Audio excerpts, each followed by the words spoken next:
Kchris Griffin from the Horns Down podcast, and Mr. Mason, Chris Mason from Sooners 360. If you love college football, you know you're in the right place.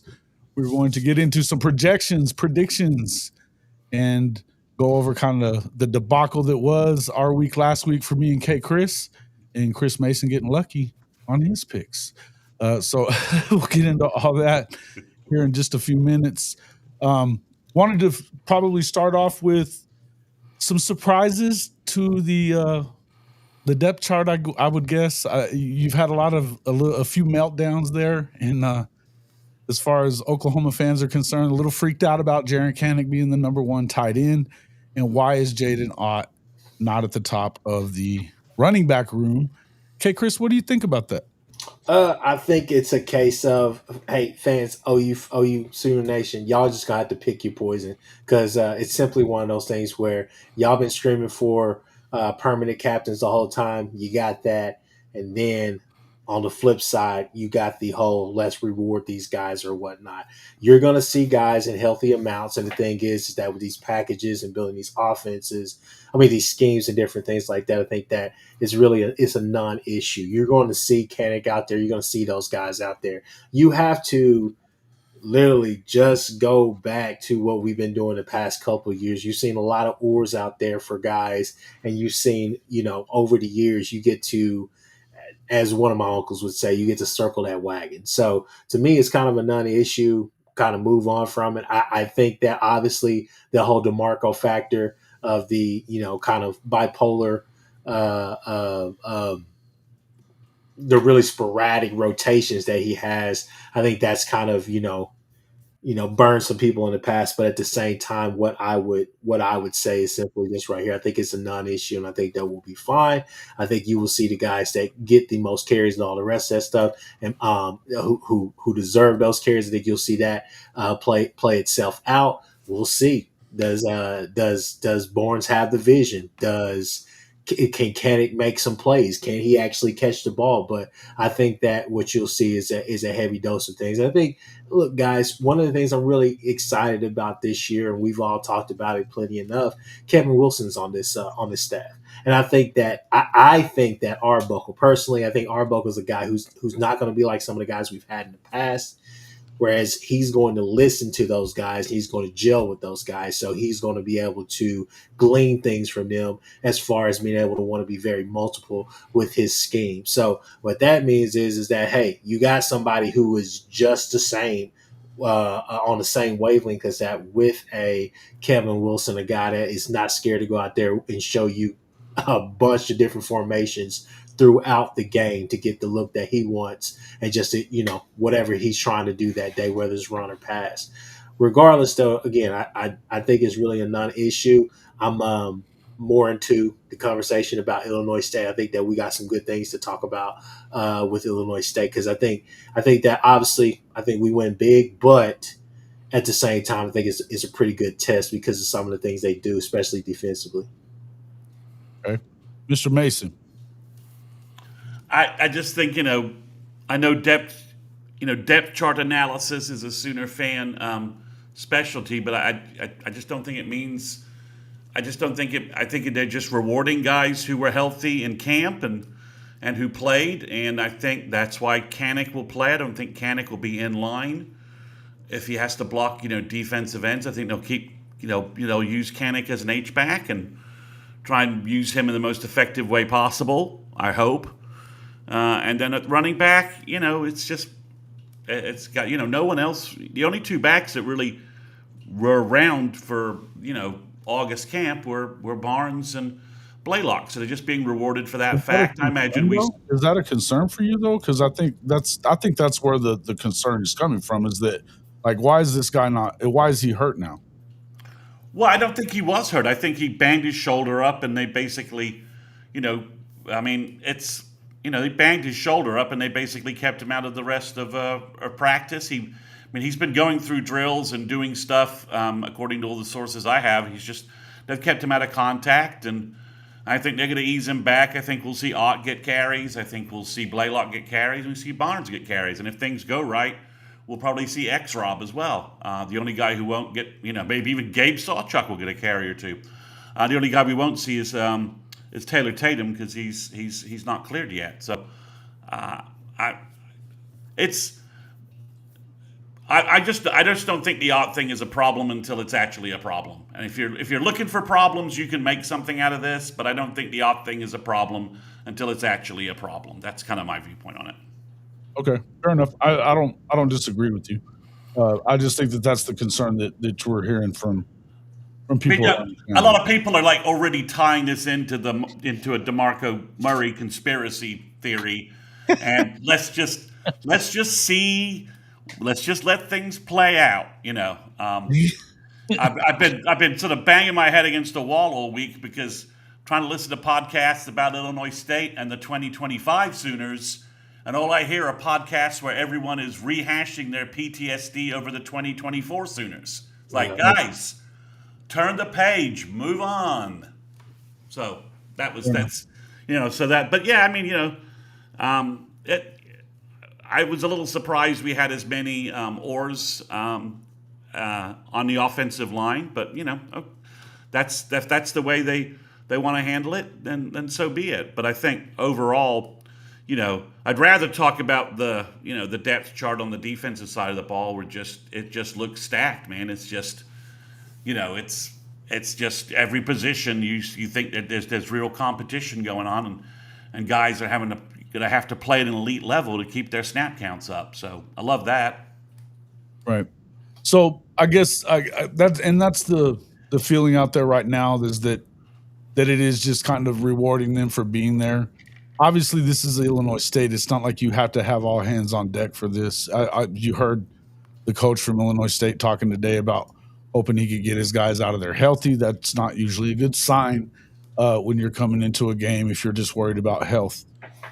I would just, in view of the fact that that's the case, I wouldn't be too concerned about who's on the field. I think you could put your third stringers in and run away with this game. Well.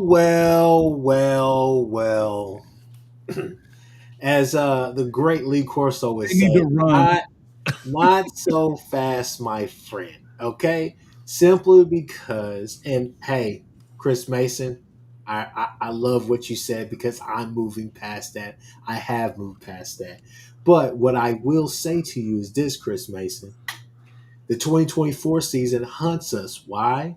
Because that is what people are talking about right now. Because to me, if you're worried about depth chart stuff right now, I think that you have I think that you need to probably go to Sooner therapy and actually talk it out. Oh man, I mean, there's entire podcasts that need to be in therapy right now. I get that. But here's the actual point. I'm trying to make, fellas. We had Easter eggs last year. I didn't want to admit it. I was there at the Temple game with my uncle. My uncle leaned over to me and said, "Nev, I don't think that we're going to be that good this year." I said, "What do you mean? It's the first game of the year. Jackson's his first game." Nephew, we can't move better. We can't move anybody off the line. We get no push. We're not physical on the line. Look, he said, hell, Farouk just got hurt. Birch is basically out there by himself right now. He's like, we're hurt. It's going to be a long season. He's indecisive. He can't do so. Again, we scored 50 points that game, and you left that game thinking to yourself, okay, maybe we can get better. You go into the Houston game, it did not get better. You go into the Tulane game, it got better, and then it regressed, and then you pulled it out. Thank you, R. Mason. But it's one of those things, fellas, where the bigger issue is simply this right here. Can we get back to one? Obviously, the goal is to play complementary football. But two, can we get back to just being able to move up and down the field at will, right? So that's kind of the thing. I think that's the fun part to see. Is this offense, it's not necessarily explosive plays. It's can you stay out of third and longs and different things like that? And can you make the correct reads, correct plays? Because here's the thing. Illinois State is going to give you plenty of opportunity to do that. Trust me. If we get into 3rd and 6, anything that's 3rd and 6 and longer than that, they're going to do a cover zero blitz. They're bringing everybody. I mean, I've watched the film. If you put the film on, they are not scared to go to a cover zero blitz on a third or fourth down to get you to get you in situations they want you in. So it's one of those things where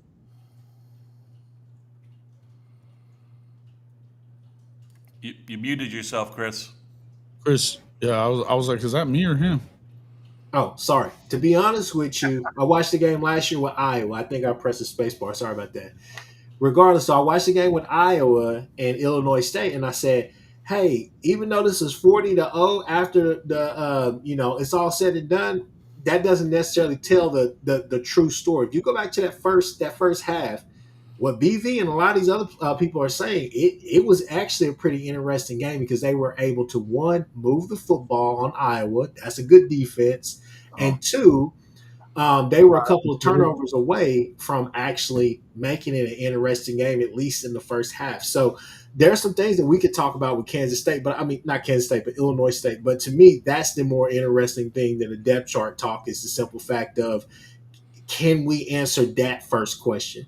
Obviously, the Michigan game, Texas, Auburn, those different games, those are other different types of tests, right? But the first test is, can you get back to maybe – in the BV era, can you get back to that 2023 type of feel where you know you can move the ball at will when you want to and when you're running things correctly? Can you execute? Do we have does the offense, does it seem to have some identity, synergy, whatever you want to call it, cohesion? None of the things as you correctly pointed out, none of the things we really saw in the out of conference games last year. It was scrappy, it was ugly. And the only reason the first game was a big blowout was that the defense and special teams just kept setting up the offense and all that. So I think it's interesting, but I think, looking at some of the stuff, as you said, obviously Gabe and Teddy have been doing some things this week talking about them. It looks like Illinois State has serious issues, pass blocking. So if we can stuff the run and keep the QB in the pocket, our Mason and Okoye are going to get to him because their tackles apparently look terrible. Yeah. Agreed. Well, let's get into, I guess, do we want to go to our expectations for this game? Let's do our predictions for the game. Yeah. Okay. Let me set this up. All right. Yeah, listen, I would tell you that I think overall, when you look at it, you want to see them come out and like really get going early. As bad as we saw this offense a year ago, I mean, it's lifetime bad. You know what I mean? You want to see them come out there and this game's over with middle of the second quarter at the very latest. This is over. You're getting new guys in, everything else. That's my feeling on it, right? I don't know. I just feel like that's kind of what you have to have. It's just me. We just look clean, execute well, get some big plays, because we were just starving for big plays last year, really. Mm-hmm. And also, as Chris with the K said, just put together some cohesive, executed drives, right? Keep out of third and long, and just and I want to see guys schemed open, and I want to see Mateer hitting them, and I want to see some big chunk plays because he's hitting wide receivers in stride, and things are the timing of the offense, as you said, the identity, the cohesion, timing, all those sort of buzzwords. I just want to see a scheme where our offensive coordinator looks like he knows what the hell he wants to do. Yeah. That's would be a plus if it didn't look like first time calling plays ever. Right away. That'd be good. So we kind of put together some projections for the game. Obviously, we're going to do this from week to week as well, along with our picks, our pick five on all that stuff. Who's going to be your leading rusher, receiver? You guys know I put this out on Twitter. There was a few folks that did answer it. We'll kind of go through yours as well as we go along with it. But let's just start off with leading rusher. Now, obviously, I kind of came in with it. I figured that Mateer's probably not going to be in for a whole lot of time. I can see Hawkins breaking off a few big runs there. Plus, I picked after you guys did, and y'all already had Barnes and Blaylock. So I went ahead and picked Michael Hawkins to be the leading rusher for Oklahoma in the game. I could see him breaking off a couple of long runs and kind of picking that up if it wasn't one of the other two guys. I could certainly see who you guys pick. Okay, Chris? Yeah, I jumped in here and I picked Barnes, obviously to be a little bit different than Mr. Mason, but simply I picked Barnes because I think that he could potentially have a main like performance in this game. I think that he could. This is a game right here where I just want to see him knock off the rust and also just show that his vision hasn't necessarily just completely disappeared, right? So just being able to get up the field, and this is a game where I could see our tackles be able to really create some lanes out there on the outside as well. But in the inside too, I think the interior we can get pretty nasty as well. So I'll go with Barnes here. Well, I just went with Blaylock because I figure Barnes will kind of get the first carries. Maybe we'll see a little Ott. But I think Blaylock is probably going to get the most carries, and I think he has a potential in like the third quarter up to with a worn down Illinois State front. I think he has the potential to take a couple of runs the distance and just home run some things when they start getting a little tired before maybe we see X Rob in the fourth quarter. So that's why I went with Blaylock. I just think he's got the potential to take things the distance if there's any creases, and I figure he'll get some of those chances maybe late second, and in the third quarter. Okay. All right. Leading receivers, you guys go ahead and start with who you'd like. So I got Burks. I think Burks is going to probably lead with all the reception. I think he's going to get a lot of stuff early on. Be interesting to see who's going to be kind of the screen guy to kind of get the offense in rhythm. You'll probably see a couple of screens. I would assume to start or whatnot, but definitely don't disagree with the picks that you guys have. I thought about picking Keontez Lewis as well, but I think Burks, man. I think Burks has a big game. I think he'll be your leading receiver. I only went with I interpreted this to be yardage, so not number of receptions. So I think that could be you could have two different guys. I just think Satania is going to get a couple of big chunk plays when they go, like as Chris with the K said, they'll go max blitz. They'll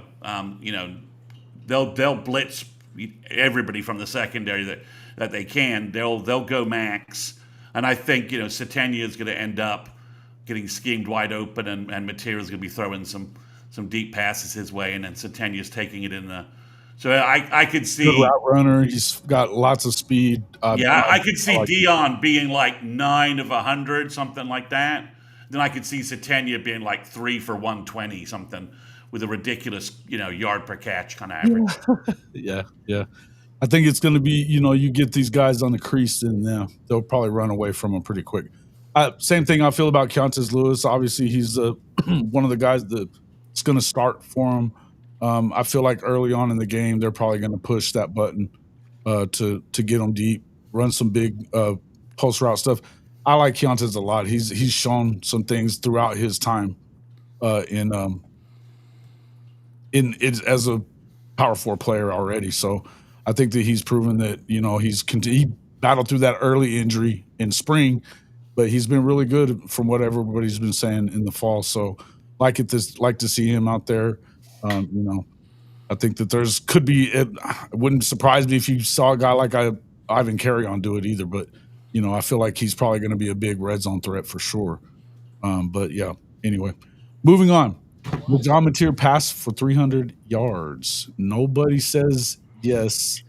We've all got no, but I think he'll be right under it. I think he'll be out. He'd be pulled right before he gets it.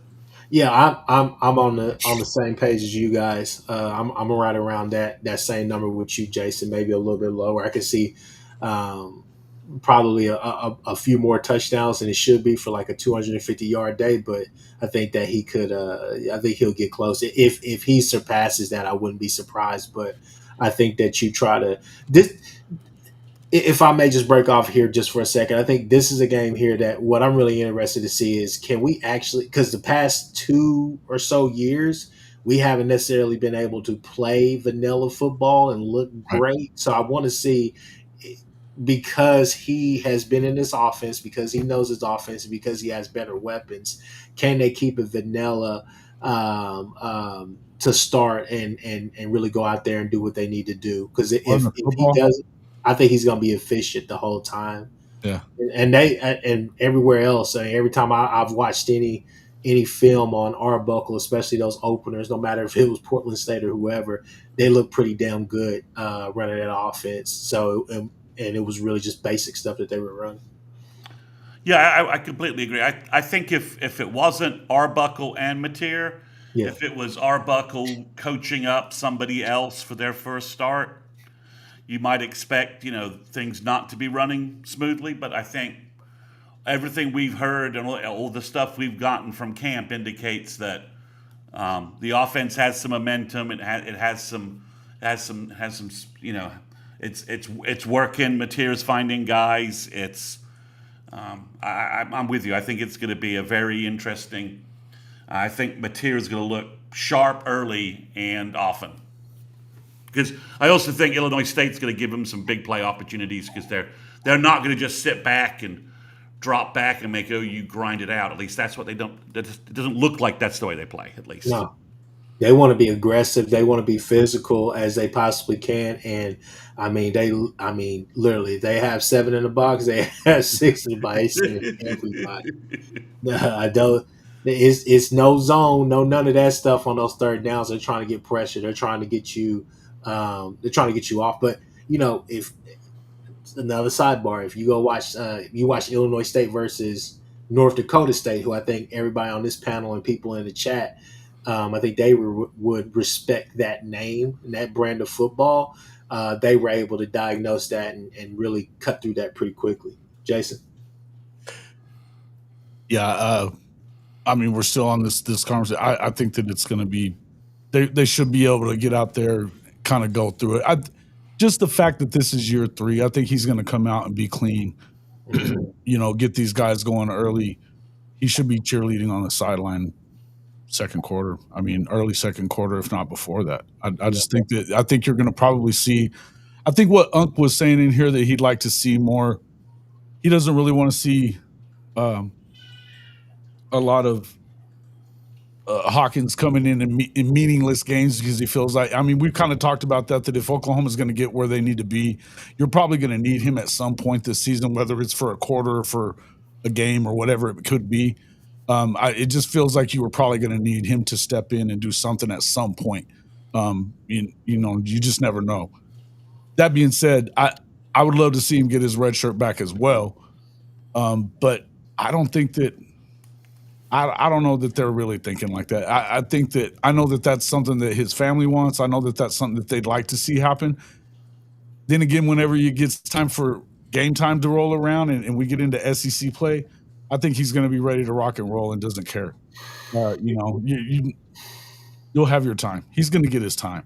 And so I don't know, man. I'd like to see him get that red shirt as well, but I want to see him get out there and play whenever it's time. You know what I mean? Mm-hmm. I wouldn't want anybody else going in. I'll put it to you that way.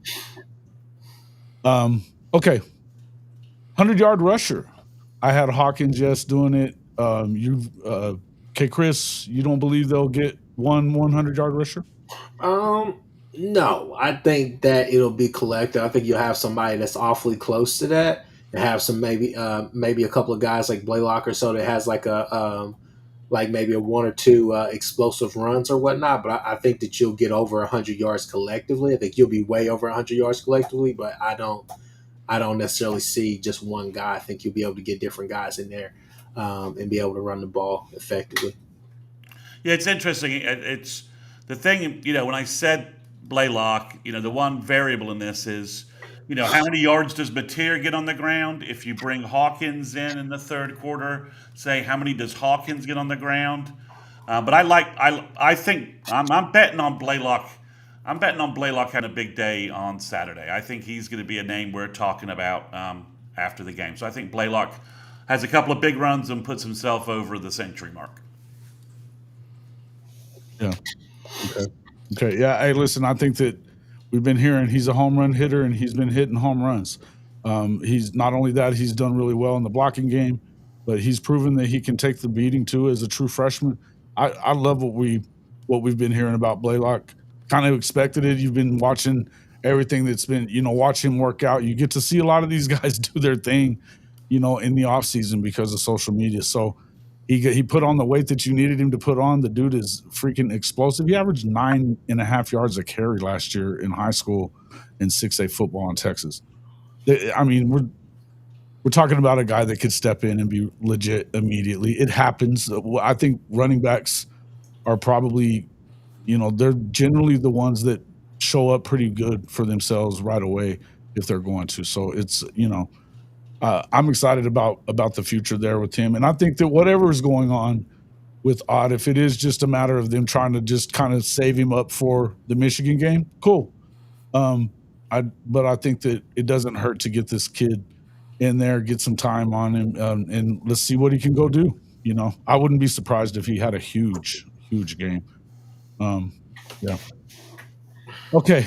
Special teams touchdown. I'm the only one that had us doing that. You realize that's happened like what, 3 years in a row or something.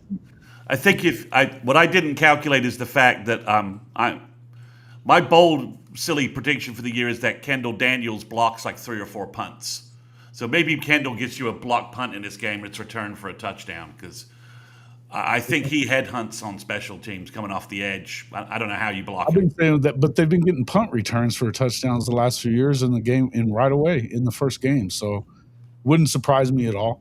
I mean, just to, be contrary to you guys, I had to throw it in there since they've been doing it. You know what I mean? So we'll see. But defensive touchdown. Kchris is the only one that said no on that one.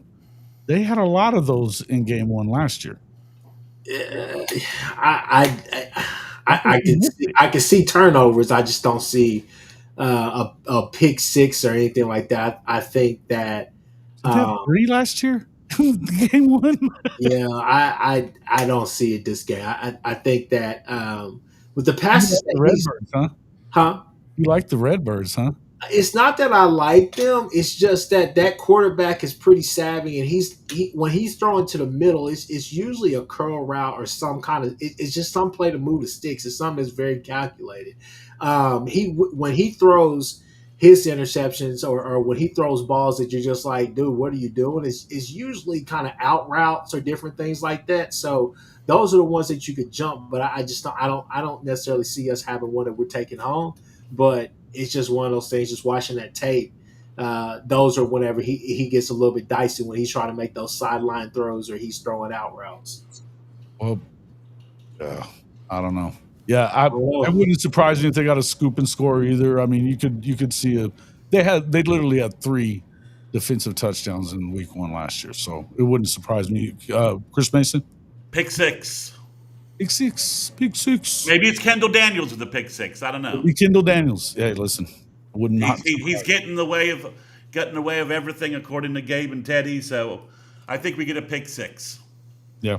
A lot of I think this quarterback. I think Kchris is right when you watch him on film, but I think we're going to put more pressure on this kid, and he's gonna throw a classic Oski that we take back for a touchdown. Yeah. Okay. We all expect 50-yard plus plays. I expect quite a few of them.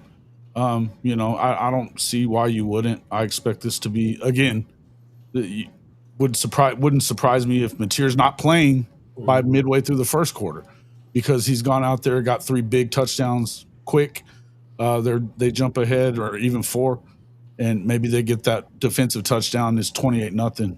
You got to get him out. There's no reason to have him in at that point. Same thing for you, Kchris? Yeah, no, definitely. With some of the things that I saw that they were working on, that they were doing during that whole spring combine thing or whatnot, some of that film that I sent you guys, right? I was like, yeah, no, I could definitely see us getting a bunch of getting a few of those. I think you're going to dial those up a couple of times and see if you can stretch that defense. See if you got some guys, because you're going to have guys that your speed guys are going to be out there. Burks is going to be able to stretch the field, especially over the middle, playing that slot. But then a Satania, Kearney, guys like that, Jermichael Carter. It'll be interesting. Hell, Keontae Lewis as well. So some of the guys that we have, they're going to be able to stretch the field and they're going to be able to get behind his defense. So it's going to be on him to find them. But, you know, you kind of like, again, you go back and watch a lot of the Washington State tape and see Mateer. He pushing the ball down the field. And the whole thing is that he's hitting those plays and he's looking safeties off. He's making the safeties really commit to certain things that he's doing and certain guys that are that they're scheming up. By the time that you're over there trying to commit, that's whenever, you know, the Kyle Williams and the Merediths and guys like that were just running right past you on the other side by you and your other defender, right? So, no, I definitely think they dial it up and they hit connect on a couple of these deep balls. Yeah, I think we see more big plays. I think obviously, I mean, Illinois State is a gambling defense. Yes, as Kchris has indicated, like they're not going to sit back and make sure OU does the execution, grind out 15 plays kind of thing. It's going to be, you know, we're going to try and get you on a 3 and out, and maybe we give up a 50-yard touchdown pass instead. And I also think another prediction: Elijah Thomas has a 50-yard or longer play on a Saturday. ET makes his debut and gets. So he is indeed an extraterrestrial. That's correct. He is an alien. So so he makes. I don't know which quarterback is getting him the ball, but I think you're going to see Elijah Thomas kind of be like. He's just different. Even Nagy said it, like, you know, and Brent said it, right? You know, just simple play, and then all of a sudden he's gone. It's just. I think we're going to see that from ET. Okay. Yeah, that's why I said. I mean, I don't know. There could be a lot of big plays like that. I just feel like you could get it from a lot of different places. I can see definitely Blaylock. Hawkins, I mean, we've seen him take off on very long runs from the quarterback position. You know, any one of these receivers, Deion Burks is a home run waiting to happen if you just get him the ball. You know, any little crease, he's gone. You know, so I could definitely see you're gonna have some big plays in this, and listen, man, that's what you gotta. Let's see some big plays for once, right? Again, it is what it is. Get back to big plays, right? Get back to man. You got to do it. You got to have some chunk plays. You know, down the field. Get back to teams respecting what we do in our passing game. I think that's a goal. That's a goal of the night. Mm-hmm. Yeah. Bevo's bodyguard. It's funny that you would call me a homer. What a cute guy he is, isn't he? All right. It's our podcast. Get lost. Run along. Does OU have an offensive? I don't know. Does OU hold Illinois State under 300 yards, Mr. Mason?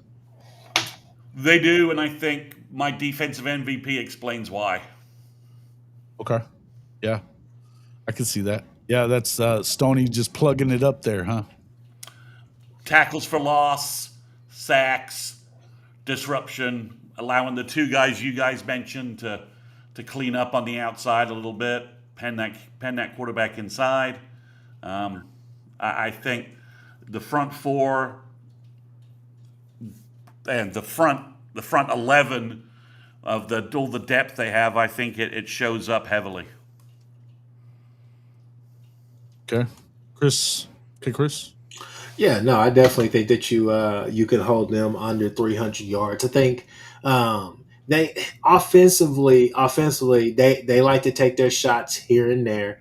They're going to come out there just like every other team has done to us in the past. That has been, this is pretty much they're heavily disadvantaged. Let's just put it like that. So the whole thing is that they're going to try to get the ball out pretty quickly, right? I think that as long as you are gap sound, as long as you have that integrity on the defensive line, as far as just to stop the run, I think that's where you can get them into a lot of issues. So when you can force third and longs, different things like that, I think that you'll be perfectly fine. And this is a good game for us to actually see if this cover 3 is going to work as well. So no, I think that you're going to have a lot of disruption inside, just like Chris Mason is saying. But I think it's going to be more on that perimeter of the defensive line. I think they're going to have a field day. I think you'll see a bunch of guys flash. Okay. Yeah, I think I've got Danny Okoye making a lot of uh, just getting in the backfield and generally terrorizing whatever's going on back there with his explosion. Um, Brent says he wants to unleash him, so it's a good pick. Listen, man, I think he's been ready to be unleashed since last year. I mean, I saw him and talked to him a little bit at the Red River game, and he was pissed that he wasn't playing.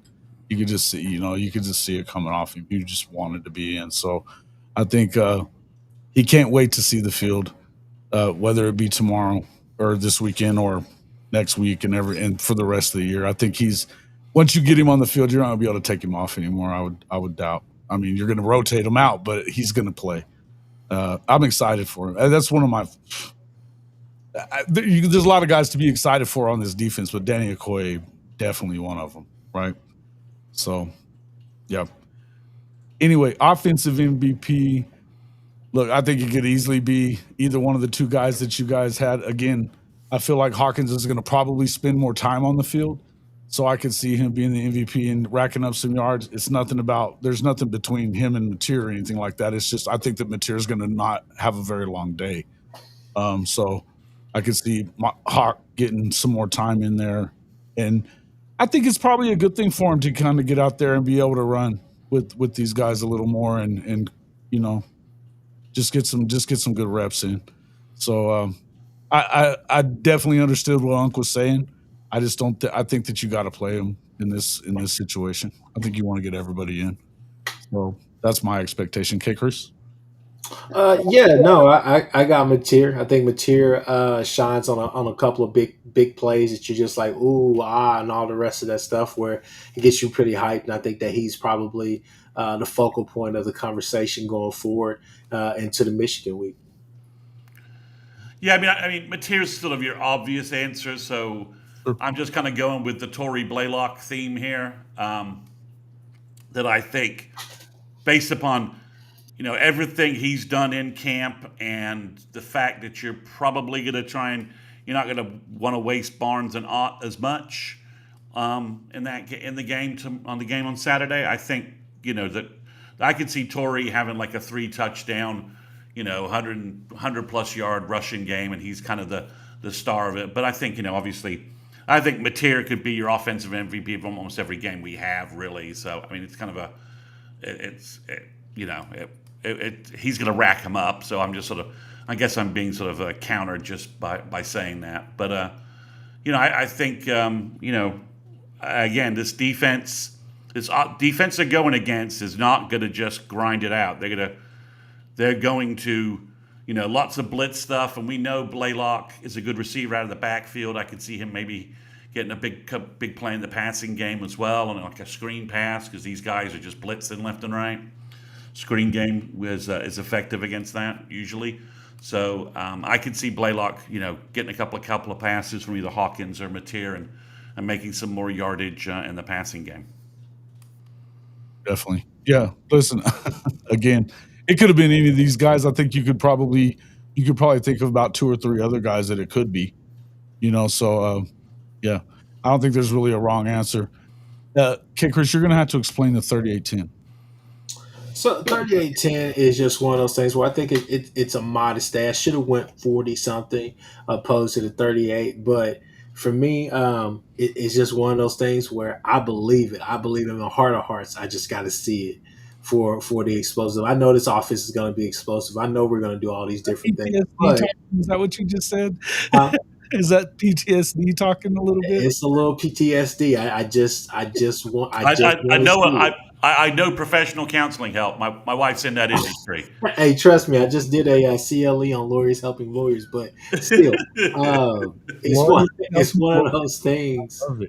It's just one of those things where, you just want to see it. Man, I think it's a very modest day. I think we go in there, we get everything done that we need to, and I think you start playing some younger guys to get them some time, get them acclimated to the speed of this of the game at this level.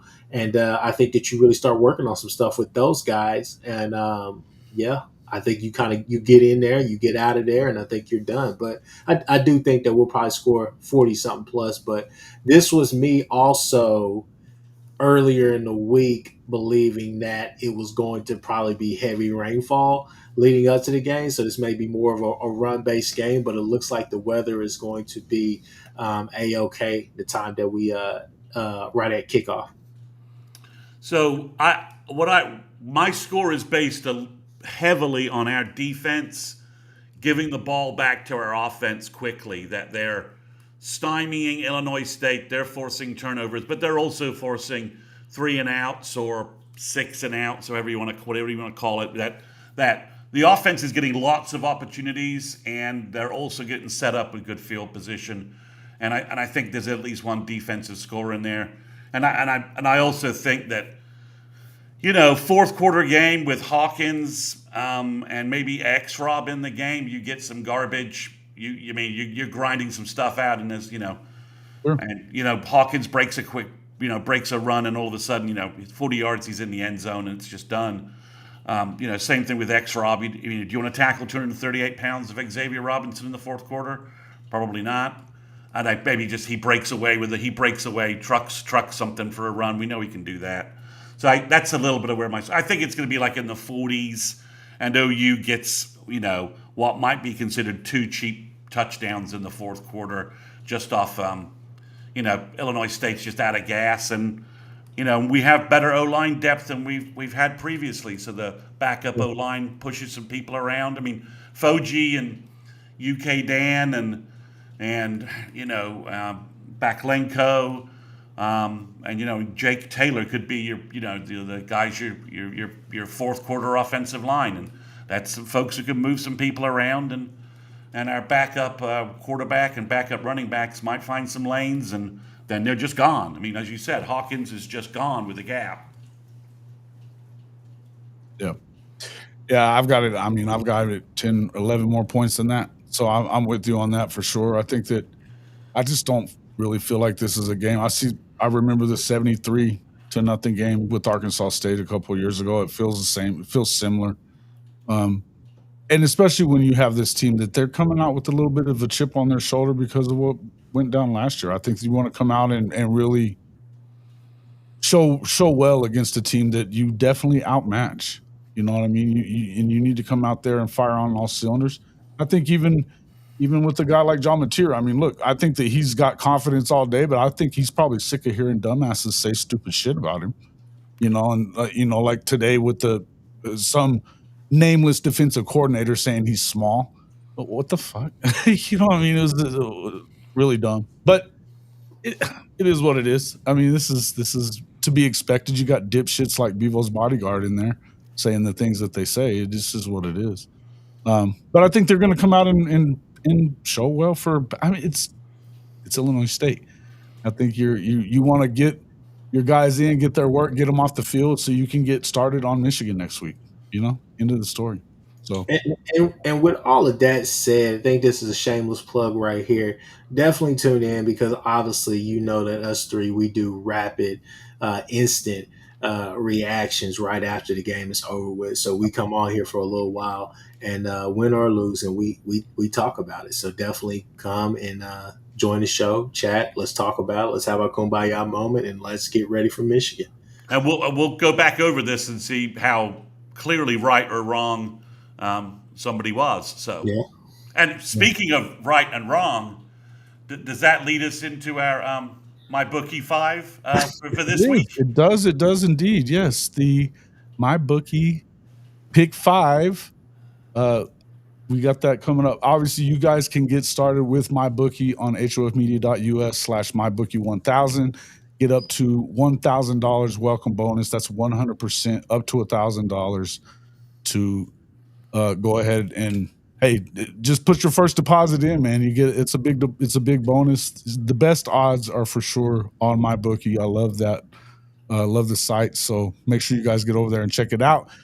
Listen, wasn't a good showing for me and you last week though. There, Kchris. What the hell? Man, K-State let me down. Trust me, don't play. I thought you guys were fighting in Dublin. I was fighting for my life with the picks I made. I was like, what's going on? I did get lucky with Hawaii. I mean, Stanford's bad. I mean, they are bad. I took a gamble on I was listening to one of the talking heads on Sirius, and they were talking about how badly that roster got pillaged. Yeah. And it was just absolutely pillaged to death. And that's why I got lucky with the Hawaii pick. And we all missed. Was it UNLV almost losing? No, it wasn't UNLV. Yeah, it was. Yeah, it was. They almost lost to whoever the hell they were playing, and we all Yeah, thought it was Idaho State. Yeah, they almost lost that damn game. Idaho State, one of those two. Dan Mullen did not look good week one. But yeah. First week with his new team. I mean, I don't know. Yeah, it's week one. We also saw them. We also saw what happened with. I mean, even Oregon struggled with that same football team last year. Yeah. So I got lucky. I got lucky. Week one.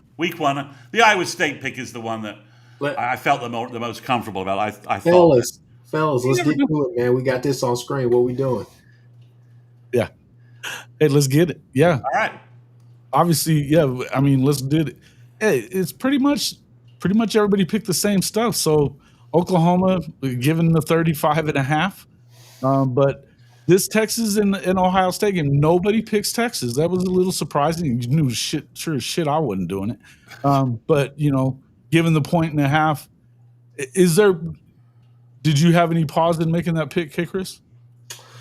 No, I didn't have any pause making that pick. I think Texas defense is going to be pretty stout. I think that they're going to try to apply pressure, but I think Julian is saying, I think this is a game where I still say this right here. You can go and do what you did last year because you think you have a blueprint for how to stop the Johnson kid, but the problem is, I think Ennis, I think Cornell Tate is still there, and Cornell Tate was really the problem for you guys last year.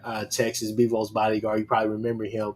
I think the run game is going to be solid. It's going to be different. It's going to be interesting to see what, because the three main scenarios is simply this right here, and Sark is involved in basically every part of it. But it's one of those things of who calls a better game. Is it Sark or is it Heartline? I think it's probably going to be Sark.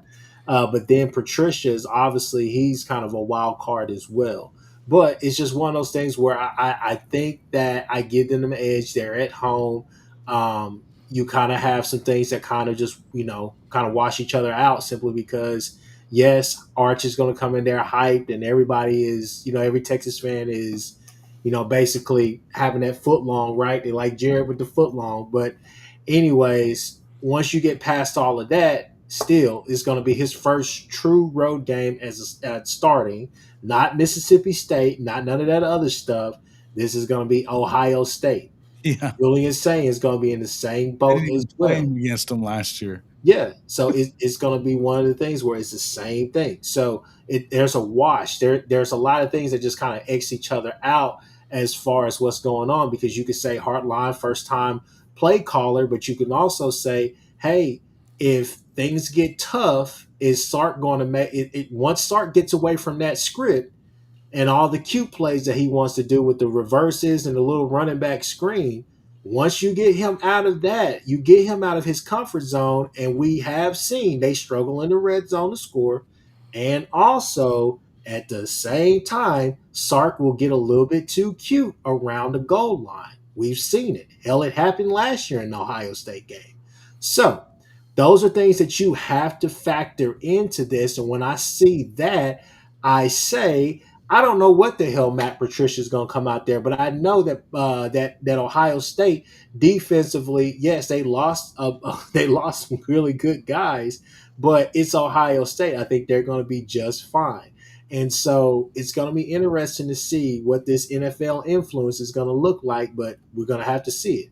So, it's just one of those things where for me, I give Ohio State the slight edge simply because they're playing at home. But I think that Ohio State is going to have a really good day. So we'll see. Chris Mason? I'm having a hard time understanding why no one is pointing out the fact that Texas grabbed 3 defensive tackles in the January portal and felt like they need to grab 2 more in the spring portal. No, it was 5 in the spring, wasn't it? It was like maybe it's 2 or 3. I'm not sure. I think they got like 5 or 6 total. I just wonder what's going on with the interior of their defense and their offensive line. It's also being rebuilt as well. So I just think everyone's saying, well, Texas has this talent everywhere. They got 5 stars everywhere. Well, they don't have 5 stars on the offensive line.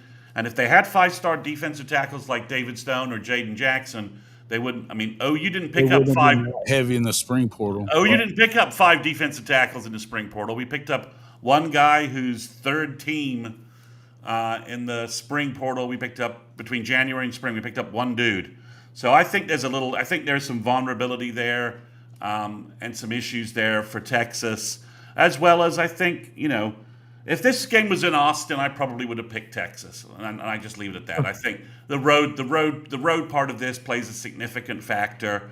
In order to go into sure we won in Columbus, but we had maybe our best quarterback in the last 25 years with the best offense that we've had maybe in the last 25 years to do it. So, and nothing about Texas says that, and their running game is a bigger part of what they do. And I figure Matt Patricia from the NFL can at least figure out how to put a run defense together.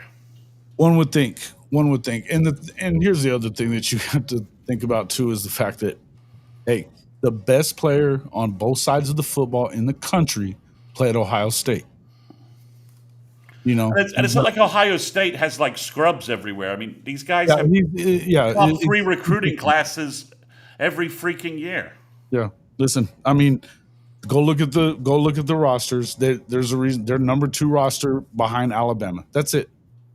Okay. So look, I think that they've got some things to overcome. I don't think that it doesn't matter that you have a new offensive coordinator or a new defensive coordinator. What I do think is you have a lot of continuity throughout that staff, particularly and again, not all these guys, the Texas guys want to tell you that, oh, well, a lot of these offensive linemen played last year. Well, you already lost your left tackle. You already lost your left tackle. So you need to talk about it both sides if you're going to sit there and act like that it doesn't matter that you lost all these guys, but it matters that they lost all these guys. They have Caleb Downs in the secondary. He's probably the best player in the country. If there is a better one, I would tell you it's Ant Hill. I'll give you that. But as far as defensive players, I think that Anthony Hill is probably the best player in the country if it's not Caleb Downs. But I think it may be Caleb Downs too. Then the other side would be Jeremiah Smith. And before you say, oh, well, we shut him down, you didn't shut down anybody else last year.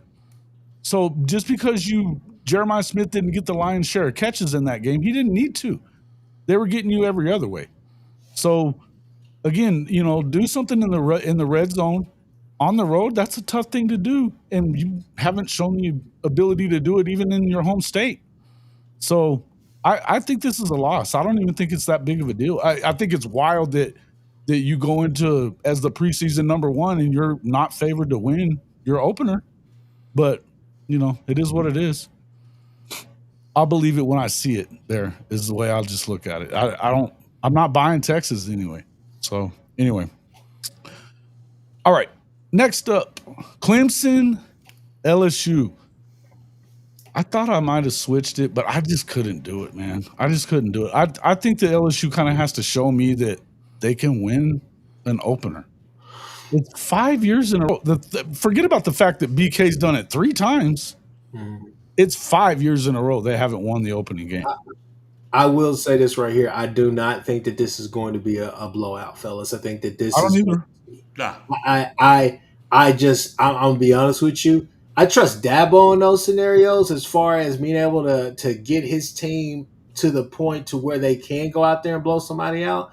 But Clemson usually starts slow out the gates as well. Not necessarily losses, but just sometimes it just takes them a while. I mean, have we seen them with Citadel and other teams or whatnot where they play close and then they go to Texas A&M and beat the brakes off of them, right? But for me, I think this is a game where I just don't trust Klubnik to go out there and really put it on LSU like that, right?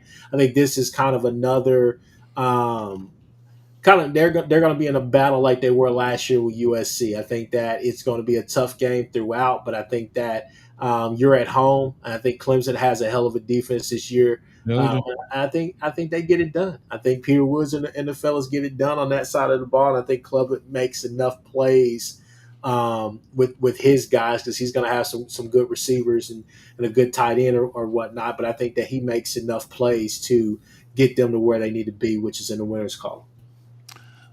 Elite D line versus rebuilt offensive line that has lost 3 NFL offensive linemen. That's the matchup I don't like, and that's why I chose Clemson overall. I just think that matchup on the road, I love Nuss, and that's why I think the game will be close, provided Nuss is upright. But yeah, I just think it's the road away split here. LSU away from Death Valley loses games like they lost last year to Florida. They in Gainesville they got stomped. I just think there's a road away split for them. They lost to A&M at College Station, right?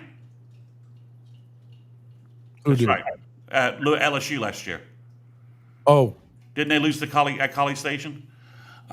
Yes. Yeah, So they lost to South Carolina at home. They lost to South Carolina and Bama at home. Yeah, they're just not a great road team. And Death Valley, in the other vest, although little Death Valley Junior is what Brian Kelly's calling it. He called it Death Valley Junior. He did. Yeah, that's a laugh.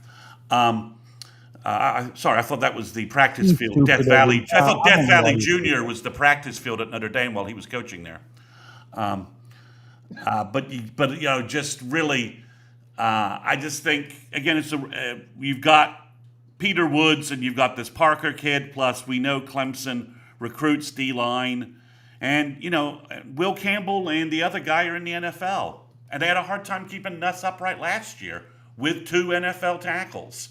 We know that. Now you lose 2 NFL tackles. It's not just so easy to find 2 dudes and plug them in. Don't always work that way. So I need to see LSU's offensive line keep an elite offensive line, keep an elite defensive line off Nuss, and not make them one-dimensional with in terms of running the ball. So that's my problem with LSU. We'll see if they can turn that around.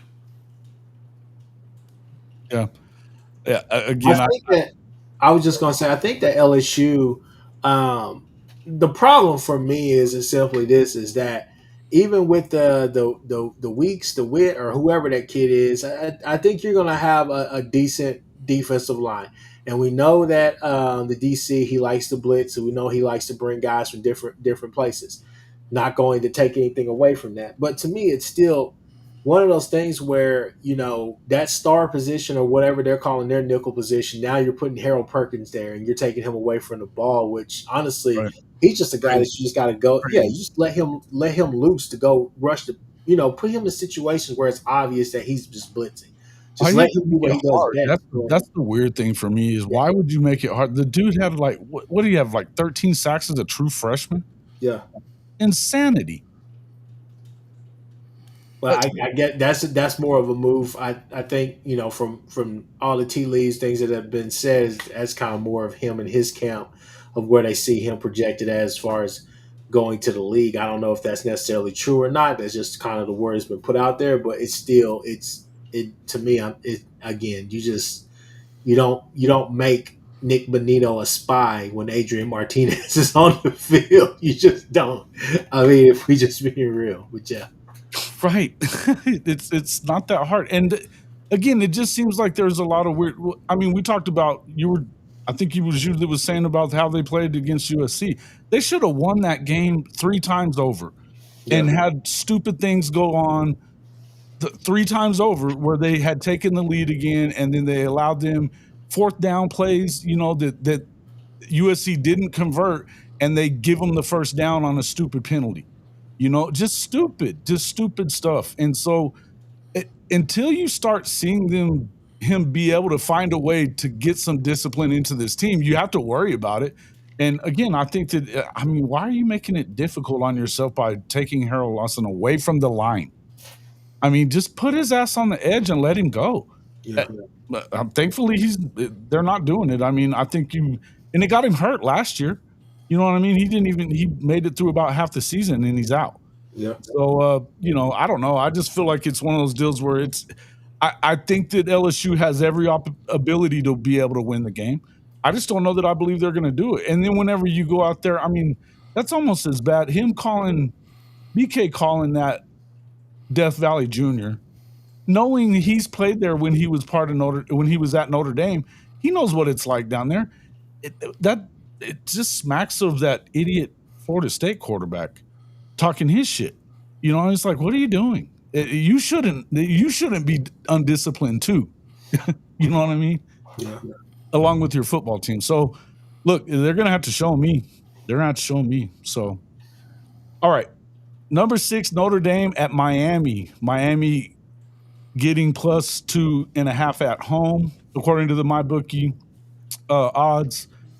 I don't think this is close, man. I'm trying to understand why you got Miami here, Kchris, because I think Notre Dame's going to. I can tell you. I don't believe in CJ Carr. I don't believe that Notre Dame has. I don't believe that Notre Dame has their quarterback, especially when the head ball coach comes out and says, "Yeah, what made you pick him? I went with my gut." That does not make me feel comfortable. Does not make me feel good. Whole thing is this right here is that you've heard a lot of conflicting reports about CJ Carr coming out. As far as like, hey, he's been solid, he's been good. There's been times where you like, oh, he threw 4 picks in practice. I don't know what's going on. Maybe we need to ask Coach Roybal. Look, Coach, you just hating on Coach Roybal. Hey, Coach, if you see this, I love you. You know I respect you. You know I do, but I got to go against your guys, okay? I'm going to put it like this right here. When it comes to the QB battle, I'm going to give the advantage to Miami. I think they have the better quarterback. Defensively speaking, offensive line speaking, I don't understand what you're talking about. Here's the thing, Jason. Running back speaking. I'm just gonna be honest with you. They had their Cristobal may very well choke this game away, and he may be the reason they lose. But I can guarantee that's like I can guarantee you they will not be one dimensional like Notre Dame is going to be. Notre Dame is going to run the ball an awful lot. Come on, Jason. I don't see Jeremiah Love getting that loose against this Miami. He's not the only guy in that backfield. They put up 100 yards pretty much on everybody, and Jeremiah Love is going to get loose. What do you mean? Hey, like Trojan Fight is saying, load up the box, load up against the run, make the QB show you that he could beat you. That to me, I'm just telling you, I would not trust Lloyd Carr in this situation simply because. Well, Lloyd Carr is not quarterback. He's not playing quarterback, bro. CJ Carr. I'm just saying this right here. I'm not gonna go. I'm gonna go out on a limb and say that he's not mobile. He's not the Leonard kid to where, hey, you have to really be worried about this true RPO because that's his strength right now.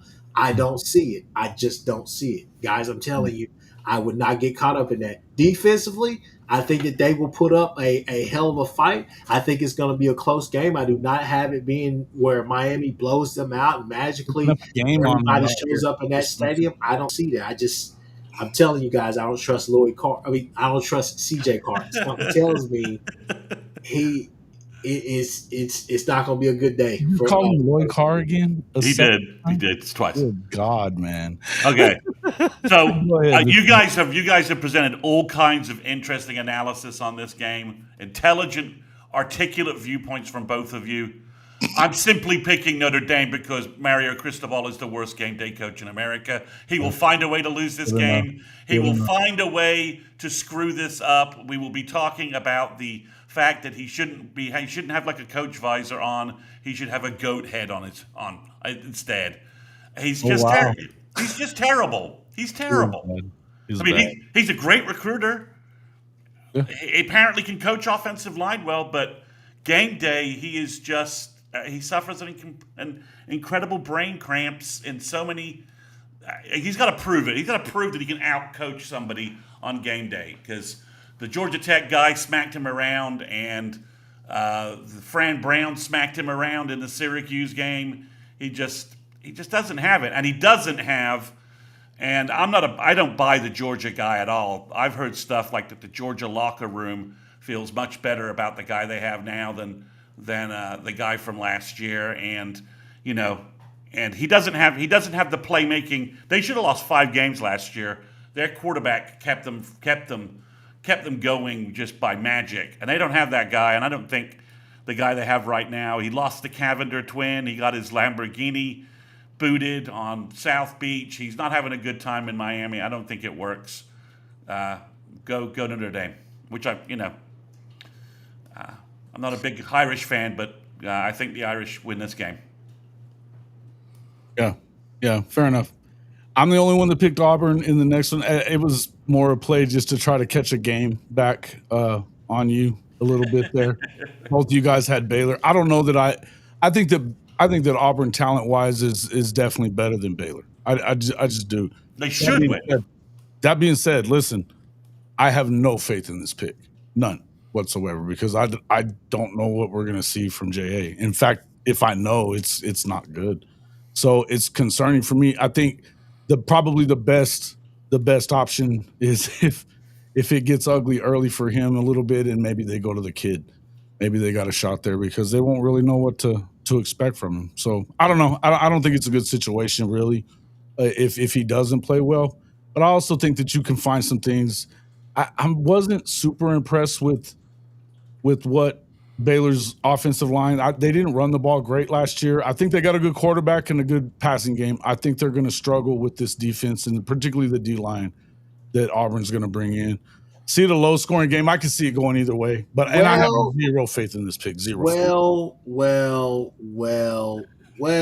Again, to quote, are you interrupt to me? To quote the great Lee Corso, not so fast, my friend. Jason, you're one of my really good friends, man. One of my really good friends.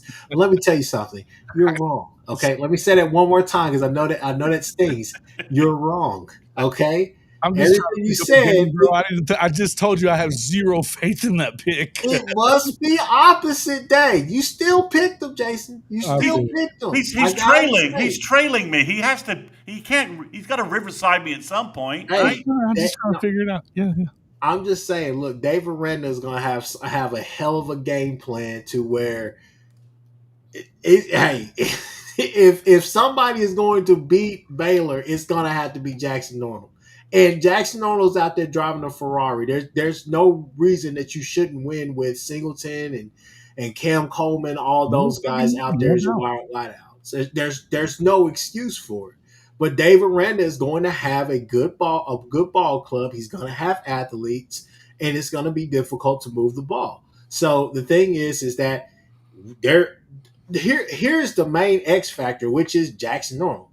Is he decisive in the RPO game, meaning that if he takes off running, does he know for sure that the end that's coming off the line that he's for sure committing?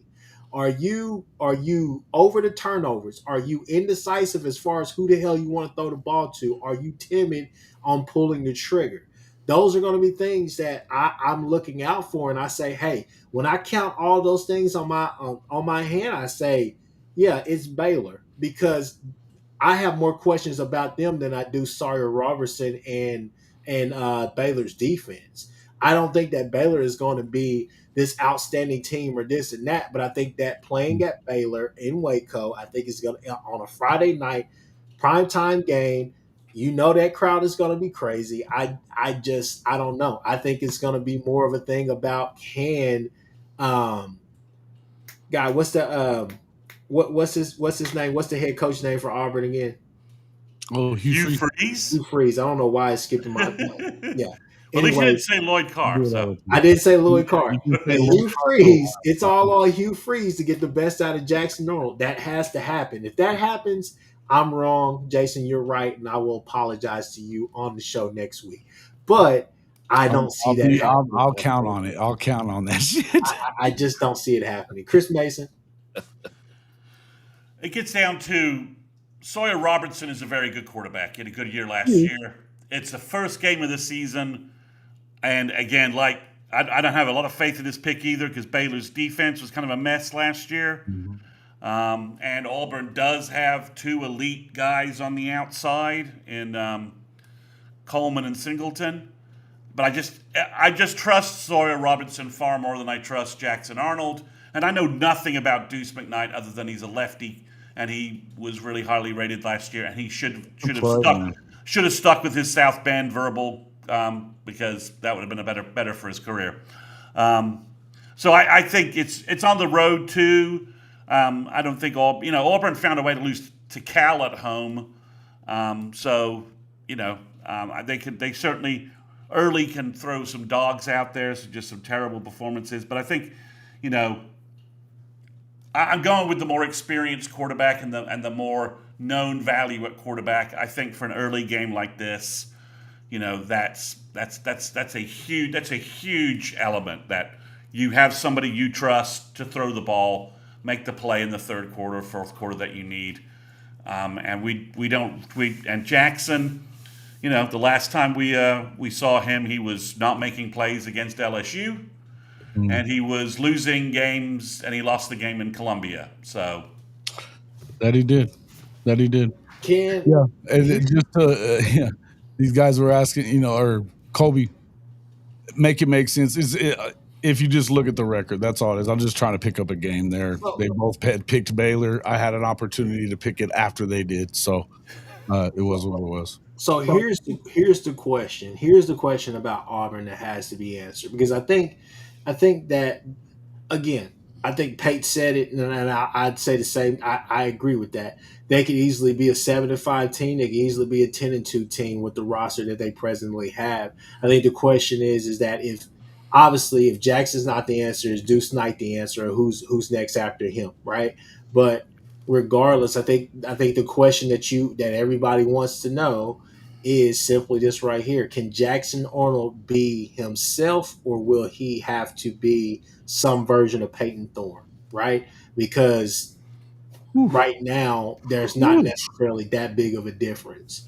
I was going to say, is there a difference in that guy? Well, the difference is that he's decisive. He can at least connect. He carved us up the first half of that game, just running those sticks, running curls, running those little those quick curls, just moving the ball up and down the field, doing what taking what the defense will give you. But at the same time, Jackson hasn't necessarily shown us that he can dial it up like that. He can just carve you up, just take those things. He is still very indecisive. You can go back to the Tulane game when he was passing, and we literally are up 2 touchdowns, and then boom, here goes Jackson, putting us in a situation where now we're only up by a touchdown. Peyton Thorne passed for 2,700 yards last year. Yep. Yeah, he did. I think Jackson only passed for 1,800, 1,300, 1,400, something like that. It wasn't a lot. Wasn't much. So I think that. Well, and I heard somebody say this. I don't remember. It was one of the morning shows that we've done already this week, but one of the guys was saying he really hoped that maybe they won this game so that it pretty much assures you that you see Jackson come to Norman as the starter.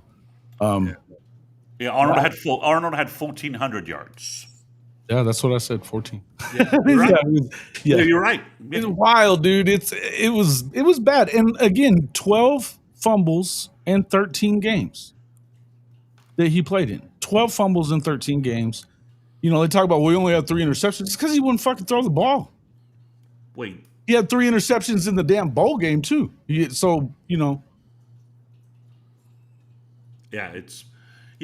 I think the thing about Auburn to me is everyone talks about their talent, and they've got talented players. But I'm not sure I think that they are talented. They have a talented unit on defense or on offense, right? That they got talented guys. They got talent for sure. They got talented, legit, man. Their defense is legit there at Auburn for sure. Well, they're from their interior. They lost some guys, and so but I'm not sure that they have an elite defense, and their offense is a little all over the place. They've got some really talented guys, but I just don't know whether everything's in sync, and if again, we got to see what Arnold. Maybe they're rope a doping with all this 3 quarterbacks and 3 play callers and all this nonsense we've heard out of them so far. But yeah, I don't know. I just think it's Auburn. Again, I've been half convinced that Hugh Freeze is trying to get fired and get the payout. Yeah. So, I think, I mean, it's an untenable situation there. I can see that. I mean, but again, they do have talented guys. I'm just not sure cohesively that you can say that they're. I think he thinks too much of his ability with quarterbacks because of what he did when he was at Ole Miss. Yeah, it was one guy, Bo Wallace. That's it. Well, no, he had the Kelly kid did pretty good with him, right? Got him in trouble too, but I mean, I'm just saying he played really well under him. Okay, he got him to the league. Okay, for a minute, for a hot minute. Okay, all right. But again, I just think that it feels like he just definitely thinks so much. And if you're listening to any of these Auburn guys that are out there, and they've got some pretty good creators out there, and they're all on his ass saying, why are you setting it up so you can blame everybody else but yourself? Right. So they're just like us. They're an interesting team. They roll in undefeated, and Arnold's playing well. Then that OU Auburn game goes to a whole other level, right? It turns important very quickly. Absolutely. Yeah. Absolutely. Yeah, listen, you should win the game if you're Auburn because you should win the game because you're Auburn and you have better players. End of story. But if you don't have it right at the quarterback and you've got a guy like Dave Aranda calling plays on the other side, it could get hairy real quick. Especially game one, right? I mean, yeah, no doubt. I mean, we all eyes on you. They're going to talk about that shit. You're the only one on it Friday night.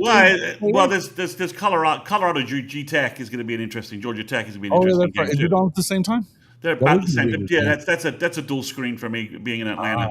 Most definitely, yeah. But yeah, I think it was almost the fifth game here. So, but yeah, it's interesting. And Kyle, yeah, I saw the Bowman starting and Stutz is starting. I think both those guys are about to blow out their draft rankings in terms of what NFL players they are. Oh, dude, yeah, he's been killing it. They love him. They love Stutz just like we did when he was here. Yeah, love it. It's awesome stuff. All right. That's enough of that. Let's go to our final chat. Oh, shit. Well, maybe not. Hold on. Oh, yeah. Well, we're going to get into picking our picks. So I'll put them up one at a time. But let's talk about who you've got where. I found it very interesting where we had some guys picked or some people picked for the college football playoff. We're going to go ahead and just pick our entrance into the playoff. We're not going to pick it all the way to the championship round.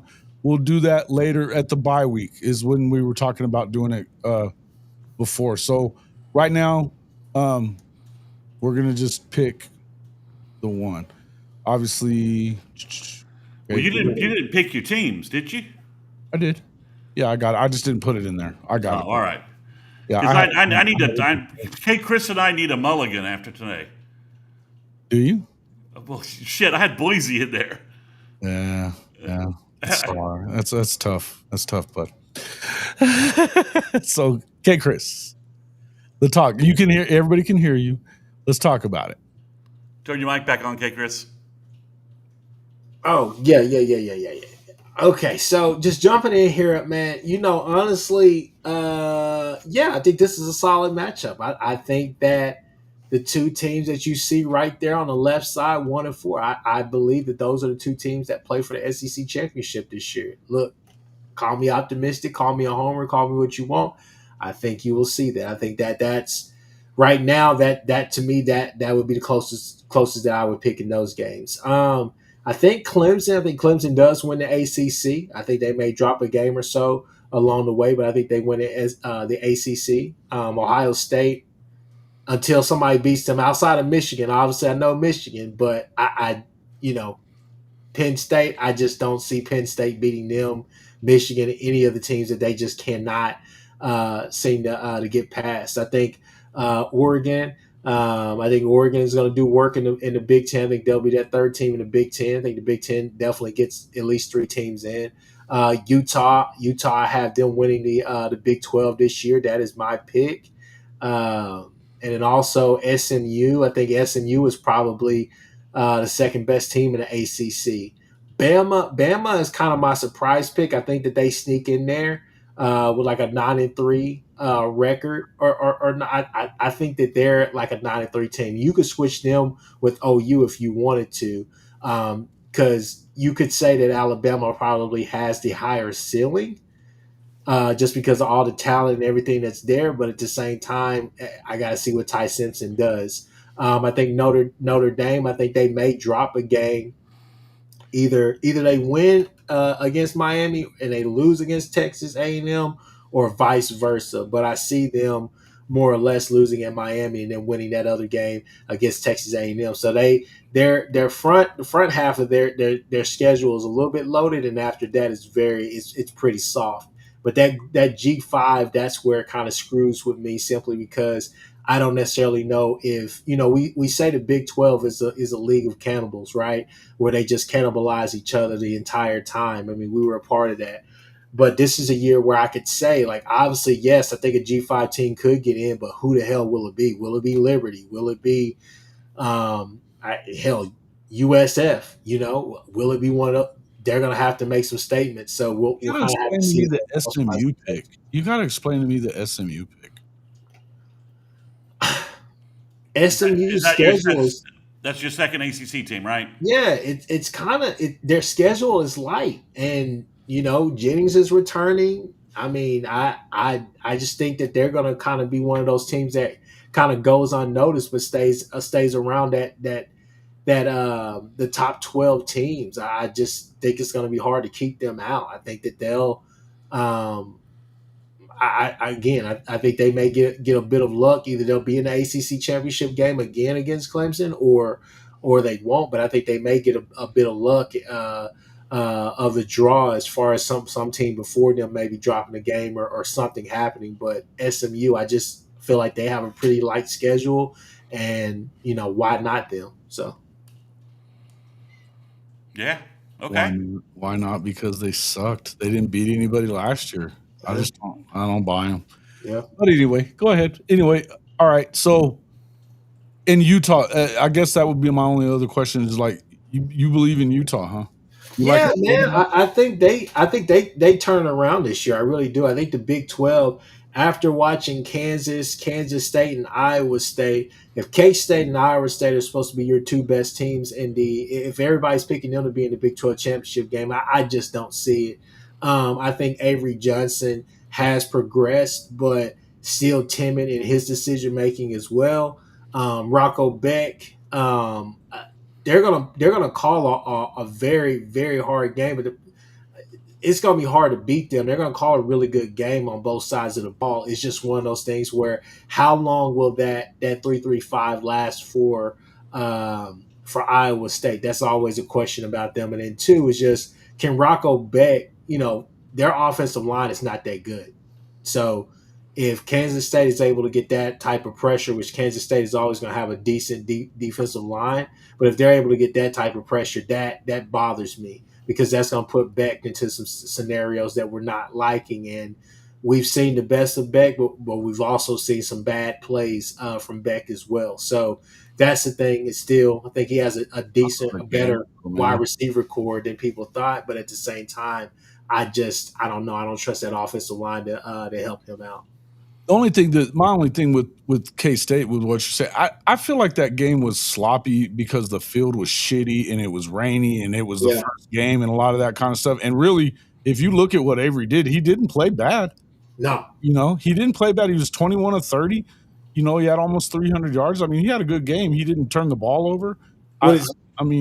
With as many turnovers as both teams had, but especially Iowa State in some of the pivotal moments, especially early on in that game, K-State just never took the moment. That was the problem for me. I think K-State could have took that game over, and there was time for it. They should have, I felt like. But I also feel like that being on the road in over there in Ireland like that, that's been a concern for me anyway for both of those teams. Is I think you could have, and especially the loser, you could have a hangover when you come back, and I think it's tough to come back from. But that being said, I don't know that league is as good top to bottom as it was a year ago. I just don't. I'm not sure that it is.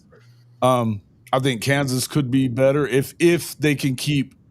They're obviously you got to keep Jalen Daniels upright. I don't know that they do that. He hasn't stayed healthy really at all. But they were the hottest team in that conference at the end of the year, for sure. So it's one of those things where you definitely have to look at that. But I still think K-State's in it. I think everything is still in front of both of those teams. I don't want to overreact to that game myself too quickly, because I just think that there's a lot of football left. And the Big 12 is a weird damn conference, man. It's a weird conference. You could see some different things happen. I damn sure don't think Texas Tech is making anything. A Big 12 Texas championship Tech ain't doing shit. Yeah. Texas Tech, look, man, they got to get to a conference championship before I'm going to talk about them. All right. I mean, I have a hard time with the Texas Tech thoughts. They haven't even been in my thoughts when it comes to these guys. Real quick, I thought I had Chris Mason's. Let me grab it real quick before we move on. But tell me one more thing. Alabama 9-3 again. You don't believe in Kalen DeBoer at all? I like Kalen DeBoer, especially when Grubb is there with him again. It all boils down to Ty Simpson, and can they find a true number two, which they have plenty of guys to do that. I'm not doubting the roster, but are we going to make Ryan Williams out to be Superman all by himself, or are we going to actually have the Justice League? Sorry for the nerd talk, people, but I mean that's what you're asking for. You're asking for that supporting cast, right? Can we get a true number two with him and not make this all about Ryan Williams? But yeah, I think it's going to be interesting. I'm actually pretty pumped about this Florida State game, not even because of the trash talk, but just to see where these two are at, simply because this is a game where Florida State should get the hell beat out of them. But at the same time, I think they could cause some problems for Bama. So we'll have to see. But I'll pass it to Chris Mason now. Yeah, Mr. Mason, tell us about, you've got Georgia at number 1 as well. You've got Penn State at number 2. You believe in these guys? Mr. Mason? Yeah, I know. You know me. I'm not a James Franklin guy at all. Right. But they brought in wide receivers. Aller, this is more of a Coltonecki bet than it is a James Franklin bet.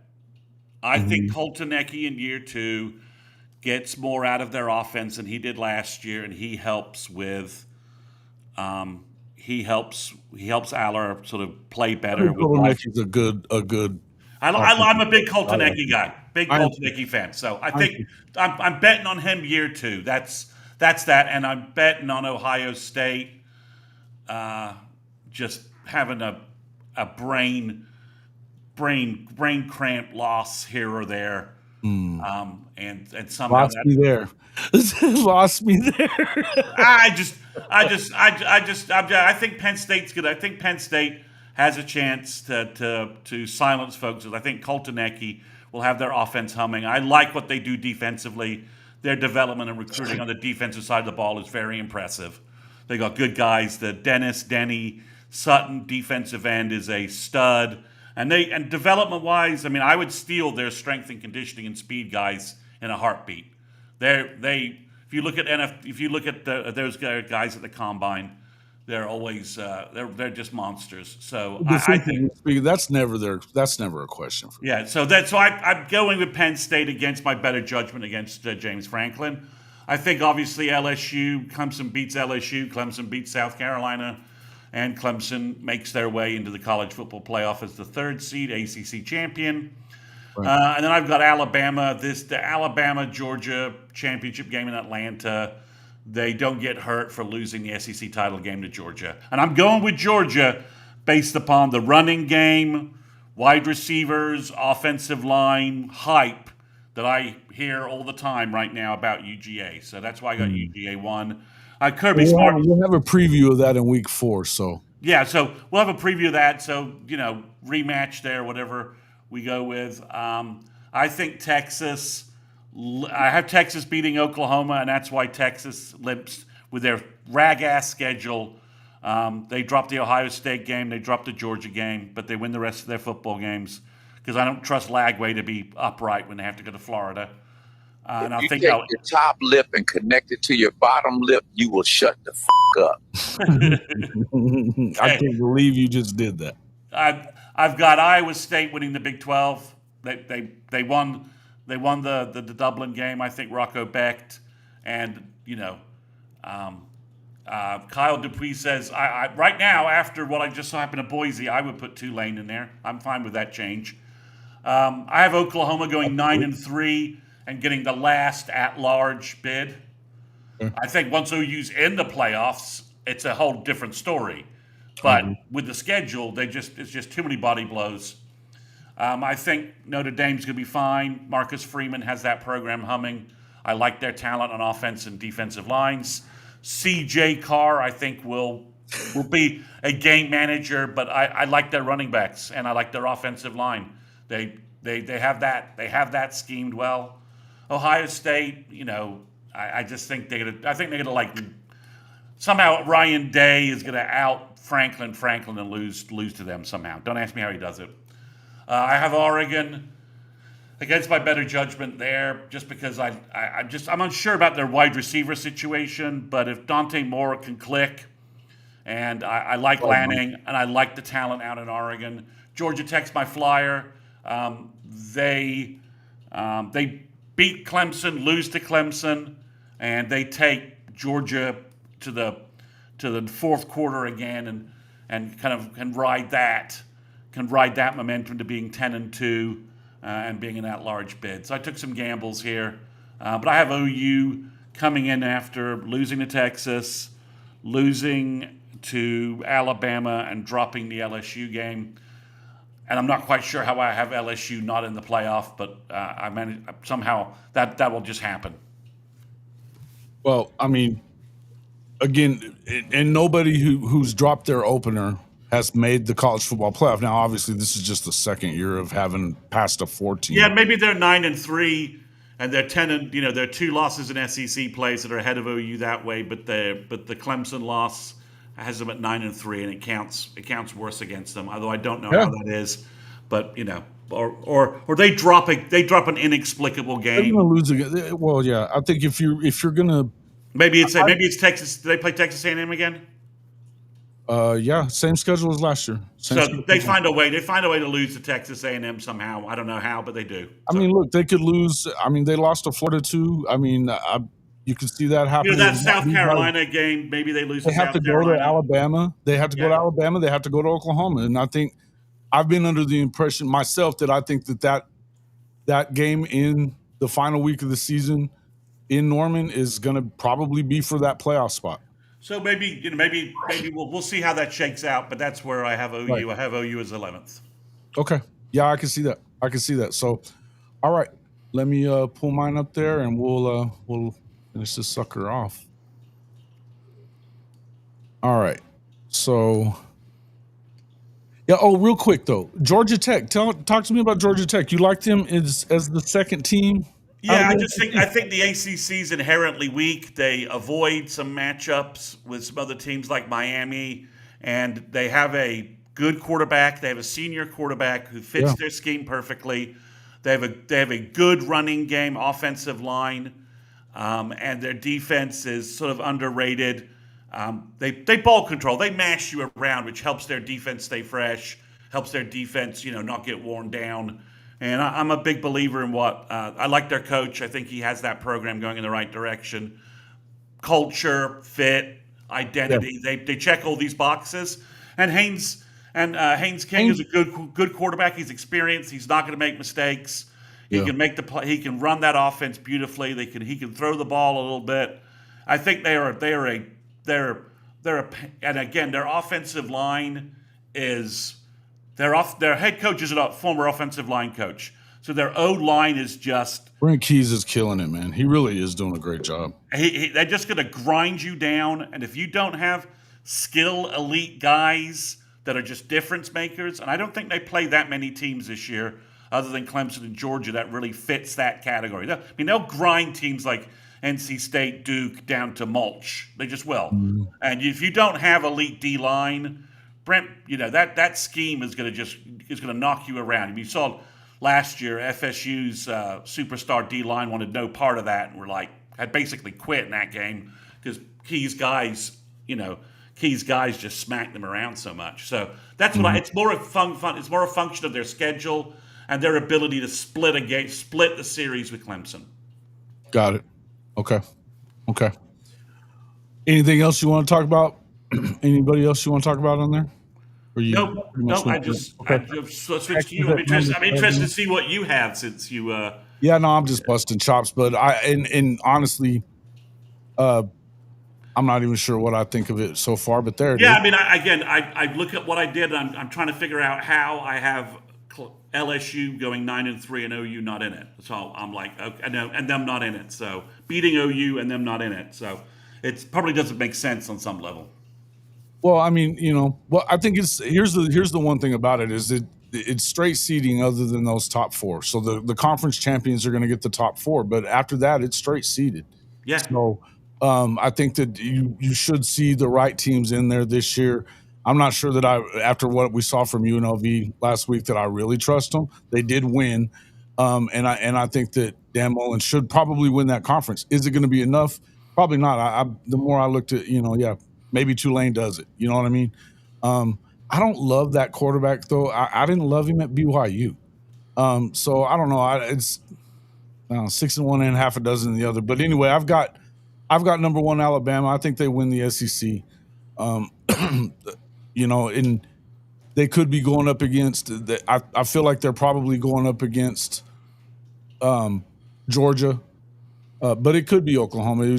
I think that Oklahoma is going to have to take a serious step forward to get to 10 wins. I think if you get to 10, you've got every shot of getting in there. It's going to be some weird tiebreakers, but I think that they're the number one seed to me. I am not down on Notre Dame. I think that they're easily as good as they were a year ago. They're really good in the trenches. Their secondary is legit. And I think they have the best 1-2 punch. If it isn't at Penn State, they have the best 1-2 punch in the backfield. And there's no way CJ Carr is as bad throwing the football as Riley Leonard was. There's no fucking way. So I just don't buy that one at all. I think that they are truly one of the top contenders for the title for me. Ohio State, I still think wins. I think Penn State gets into the playoff because they play a shitty schedule. But there ain't no way I'm picking them to beat Ohio State. No way. It's just I can't do it. There's no way I could bring myself to it. I'm betting on 11 since he got there. I'm betting on Colton Ecke somehow. I don't know. Yeah, dude. They're 1-11. 1-11. So yeah. And when they find a way to hit a receiver, in a game like that, I don't know, man. It's wild. I just don't trust Franklin at all. I don't think he's very good, and I think that the way that he's kind of was showing his ass, in that press conference before the Notre Dame game, it was wild to me. I just think that he looks worse every time he talks, it seems like. And he did it again at Big Ten Media Days, go figure. But I do think they get in. I think that Miami's going to be that second team. I think that as much as I don't believe in and I'm not buying the A&M's going to beat Notre Dame either, but I don't think that Miami wins that game. And do they even play Clemson? I don't even know if they play Clemson. Well, they'd have to play them. So you think? So you're seeing a Clemson championship game? Yeah. You're seeing an ACC championship game with Clemson, Miami. Yeah, I think they do play SMU. I got to make sure about that. But anyway, I could be wrong on that. But anyway, if I think there's a second team, I think Carson Beck's good enough to kind of lead them. I don't think that he's not Cam Ward, but I think that defensively they're probably a little better than they were last year. They better be. That offensive line is going to be pretty good, and I just don't think that the ACC overall is that good. I wouldn't be surprised if somebody like Louisville stepped up there and was that second team, because I think Jeff Brom is just that guy. I don't know who he has at quarterback, but I know he can develop those guys. And so Miami avoids both Clemson and Georgia Tech. okay, yeah, see, But they get Louisville and they get SMU. So and that Florida game could trip them up. Also, yeah, oh yeah, I think not in the ACC, but it could hurt them playoff wise. Yeah. Kyle, that same FCS team that you're talking about, they gave Oregon a run early in the season last year too. I mean, it is early on in the year. I would just tell you that UNLV, it's first year for Dan Mullen, but I don't know. They got a good squad. It's the Mountain West, for fuck's sake. They could go through it and win the rest of the way. Yeah, but as far as okay, so where are we? So top four, Clemson, I think they win the conference. I don't think that there's anybody really close to them overall. I think that you've got Cade Klubnik, looks like the quarterback you expected. Whenever he got there, they go, lo and behold, they went and got him some receivers in the offensive line. They go get Matt Luke, and all of a sudden, they look like the Clemson of old a little bit because they've got receivers and a good offensive line. And Cade doesn't, not everybody's thinking that he's DJU or whatever. I think that defensively speaking, they look really good in the trenches as well. I don't really think it's that tough for them to get through a bad. How confident are you on your Arizona State pick? I like their quarterback situation. The guy that they brought in the running back from Army. He had a big year last year. Was at Army. I get it, but I mean, we saw that Scattaboo came from Sac State.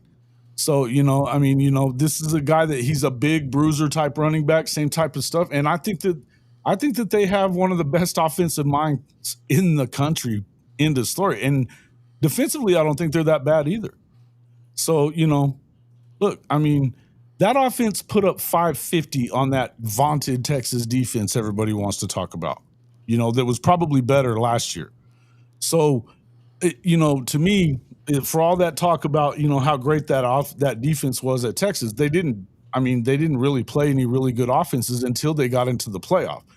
They gave up yardage to every one of those teams, every team that they played. So, they 550, giving it up to Arizona State. I like Arizona State, and they didn't go all the way to Ireland to have to deal with all that shit and have a hangover. Look, am I super... how confident am I? How confident can you be in any team in the Big 12 to not get beat when you have to? You know what I mean? I think that they're all pretty even. You know what I mean? They're all pretty evenly matched, except for Okie Light sucks. But, I think the rest of them are pretty evenly matched. It's just... So you see another mad scramble in the Big 12. Oh, yeah. Yeah, well, you had, 6 teams within 2 games of the conference title, the conference title game. So, yeah, it was almost tiebreaker chaos in the Big 12. Again. Well, there was a tiebreaker because BYU was out. They got... No, you had 5 teams all with the same record. That's the chaos, I think. Had Kansas not beaten the hell out of Colorado at the end of the season, that it would have been that way. Yeah, that cleared. And actually, they beat Iowa State also. Kansas beat Iowa State also. So it's they looked pretty good. They didn't they looked pretty good. Jalen Daniels, if he's healthy, he's a problem. Oh, he's good. Yeah, and they looked obviously last year they had a terrible start to the season when they're just dropping one play games left and right at Illinois debacle and then to UNLV. But you're right, at the end of the year they did get things going, beat Iowa State, BYU, and Colorado, 3 games in a row. Probably should have beaten K-State the week before too. So yeah, it's the Big 12 is obviously is my number one wild card, other than the Group of 5 champion thing. which has just been wrecked to hell with Boise State losing, and not just losing, getting embarrassed in Tampa tonight. But the Big 12 is probably the thing I feel the weakest about. I mean, on it's some mix of Auburn, mix of Alabama, UGA, Penn State, Ohio State. I'm with you. I think Notre Dame's offensive line and running game are good enough to get them through their schedule. But it's the the rest of how the SEC shakes out is tough, and figuring out the Big 12 champion is like it's like throwing darts at a board. Yeah, and as far as who was it, Sooner guy said, you don't believe a freshman quarterback does that well at Alabama. Ty Simpson's not a freshman; he's a junior. And making his, he's starting he's a first year starter. He's not a freshman. The freshman's not starting. They named Ty Simpson. And look, I don't think that if you're Ty Simpson, you don't have to do anything crazy. You just have to be able to be serviceable, throwing the ball, not turn the ball over, spread it around a little bit. I don't think Jalen Milroe, I think he was a fantastic athlete. I don't think he was a great passer whatsoever.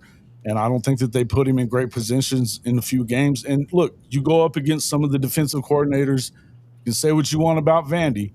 Those guys know what they're doing on the defensive side of the ball. There's a reason why that coach, what's his name, got that damn job. He went to Vandy, but he was one of the best defensive coordinators in the country when he was at Notre Dame. So, they know what they're doing on that side of the ball. And when you got a guy like Pavia, it is what it is. But, shit. They got to Oklahoma, and it was the same thing. They hit him in the mouth, made him one-dimensional, and I think that you're not going to be able to do that with Ty Simpson. I think that Ty Simpson can throw it around. And just looking at the track record for Kalen DeBoer, he doesn't lose games in his second season anywhere. And he's got the most loaded roster in the country. And he's got Grubb back. I think that's a big. I think that's also a big deal for me. That's a big deal. Those two guys are kind of tied at the hip there. But yeah, it's obvious that Milroe is just a bad fit for what they wanted to do. I think they were trying to fit a square peg in a round hole there. And I think from a locker room standpoint, Milroe was kind of the leader there, and benching him and going with Ty Simpson wasn't practical for. And I think Sark. It may have been, but that was a mistake that they did make. I think. Yeah, and it's similar to what everyone has said that's what why Sark didn't bench Ewers for Arch is that that he would have lost the locker room if he did it. I was like, okay, all right. I think that's the silliest shit I've ever heard of. You could have won the Natty if he's that good. Yeah, well, that's certainly. We'll see how that we'll see how that shakes out. But I think that they missed their window. I got to be honest with you. That's the reason they're not in my CFP. I think they go 8-4. At the worst, they go 9-3. Well, if they lose, they go 9-3. I think that they could go worse than 8-4, but I think they go 8-4. If they lose to Oklahoma and Oklahoma goes 9-3, and they lose to Ohio State and they lose to Georgia, then they're pinned in. They won't have this sort of schedule to get in with a 9-3 record because they're not playing that many elite.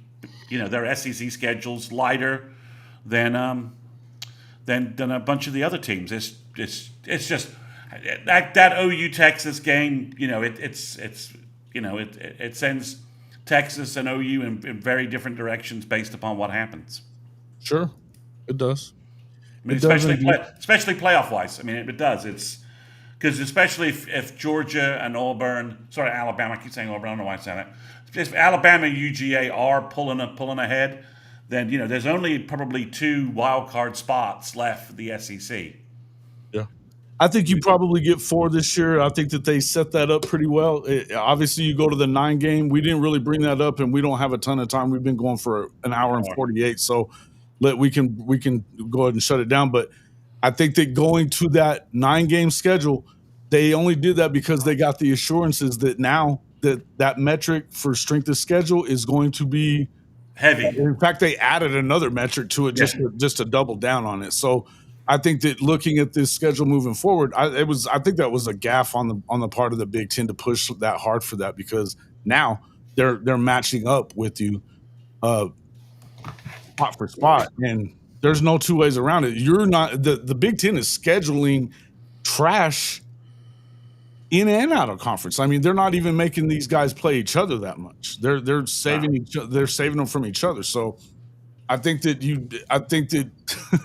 be careful what you wish for here, because now you're going to get it. These tougher schedules, and they're going to do the straight seeding. It sounds like nobody who's really interested in the 4-4-2-2 model or whatever, 4-4-2-2 or whatever you want to end up doing. I don't think that ends up working out. Even the Big 12 is like, nope, let's go straight seeding. So Sooner Legends asked a great question here, so I'll give a broad answer. Yeah, go ahead and do that. Is the SEC 9-3 or 10? The last SEC at large bid, whoever that team is that gets in with that last at large bid, is going to wreak havoc in the playoffs.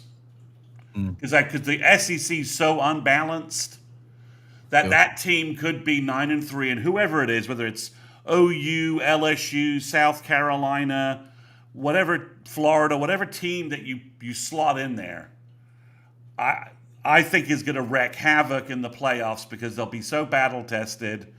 They'll have played tough road games, and they'll be, it's like if it was OU, and I think I had OU playing Notre Dame, I think. Well, OU's not going to be afraid to go into South Bend. I mean, not after the schedule they would have played. I mean, plus we've won in South Bend before, so it's that holds no mystique to OU. I mean, it's South Bend. It's no big deal to Oklahoma going there. We'll steal back play like a champion sign and win a road playoff game if that's the setup that OU got. But and the matchups it's the big thing is the matchups and how things flow. I think there's lots of teams I think could get in. I think there's about 25 teams that could be in the college football playoff, discounting the 7 or 8 at Big 12 teams it could be. I just think there's a lot of different variables, like Illinois, Nebraska, all have weird schedules that help them possibly pull an Indiana thing this year. But I think, my dark horse is, I put it in my top 12. It's Georgia Tech. That's the team people aren't talking about. If they can grind their way through they're definitely going to be a pain in the ass for teams in the trenches and the way that they do things. So the way that they do, if they can get that, they can keep that going, keep Haynes King upright. I think they have a chance. That's the hard part, isn't it? Yeah, it's the physical nature of their run game, QB run game. But if they could do that, I think that's the team that you don't want to play in the playoffs, because they'll grind you down to a 2.5-hour game, and you may only have, you're not used to the same number of possessions, and your defense gets beaten up on a 15-play drive, and all of a sudden you're behind this, your time of possessions, nothing, and you're playing catch up. So that's the wild card, I think, is a team like Georgia Tech. Styles make fights, matchups make games, and if they get the right matchup with a team that is just not used to that style, they could just hammer them for 60 minutes and pull a big upset. I don't know. I guess I don't know. I guess thinking of, hadn't really thought of a dark horse team that I don't think that you get too many dark horse teams from the two big conferences. Timothy Green, I would love to see them actually, if they're going to do guaranteed spots, I think that it should be the same for all 4 conferences. I just do. I would rather see that happen. And if you're going to 16 teams, I don't know why you can't. That being said, for whatever reason, the Big 12 and ACC have signed their own death warrant to go 5-11, which I think is crazy. But that's not definitely out of the woods yet. But what the Big Ten wants is 4-4-2-2, 1-1-1, or whatever. So look, I don't know, man. I think that myself, I don't like auto bids at all. Even, maybe for conference champions, but I don't really care for any of them. So the 5-11, but I think the 5-11 only favors the big boys, because they're always going to get the benefit of the doubt. Although, again, the Big Ten is not. Nebraska's not really availing themselves of why they don't want to play Power 4 opponents. They're up 10 to start the third, but they haven't looked good in this game. So, not that I think a ton of Nebraska, but I'm supposed to care about Illinois. I don't. No, but they could easily go 10-2. They could. Yeah, they could because they play a shitty schedule too. No, I mean this. So that's the question. You'll have some teams that just sort of fit in there. So Chris of the K, who would be your out of left field playoff entry outside of the roulette that is the Big 12? I mean, Louisville? Is it Kansas Louisville? is going to be my pick, but no, I'm not going to touch Louisville. If I had to throw somebody that can make the playoffs out of left field, if you ask me, I would say.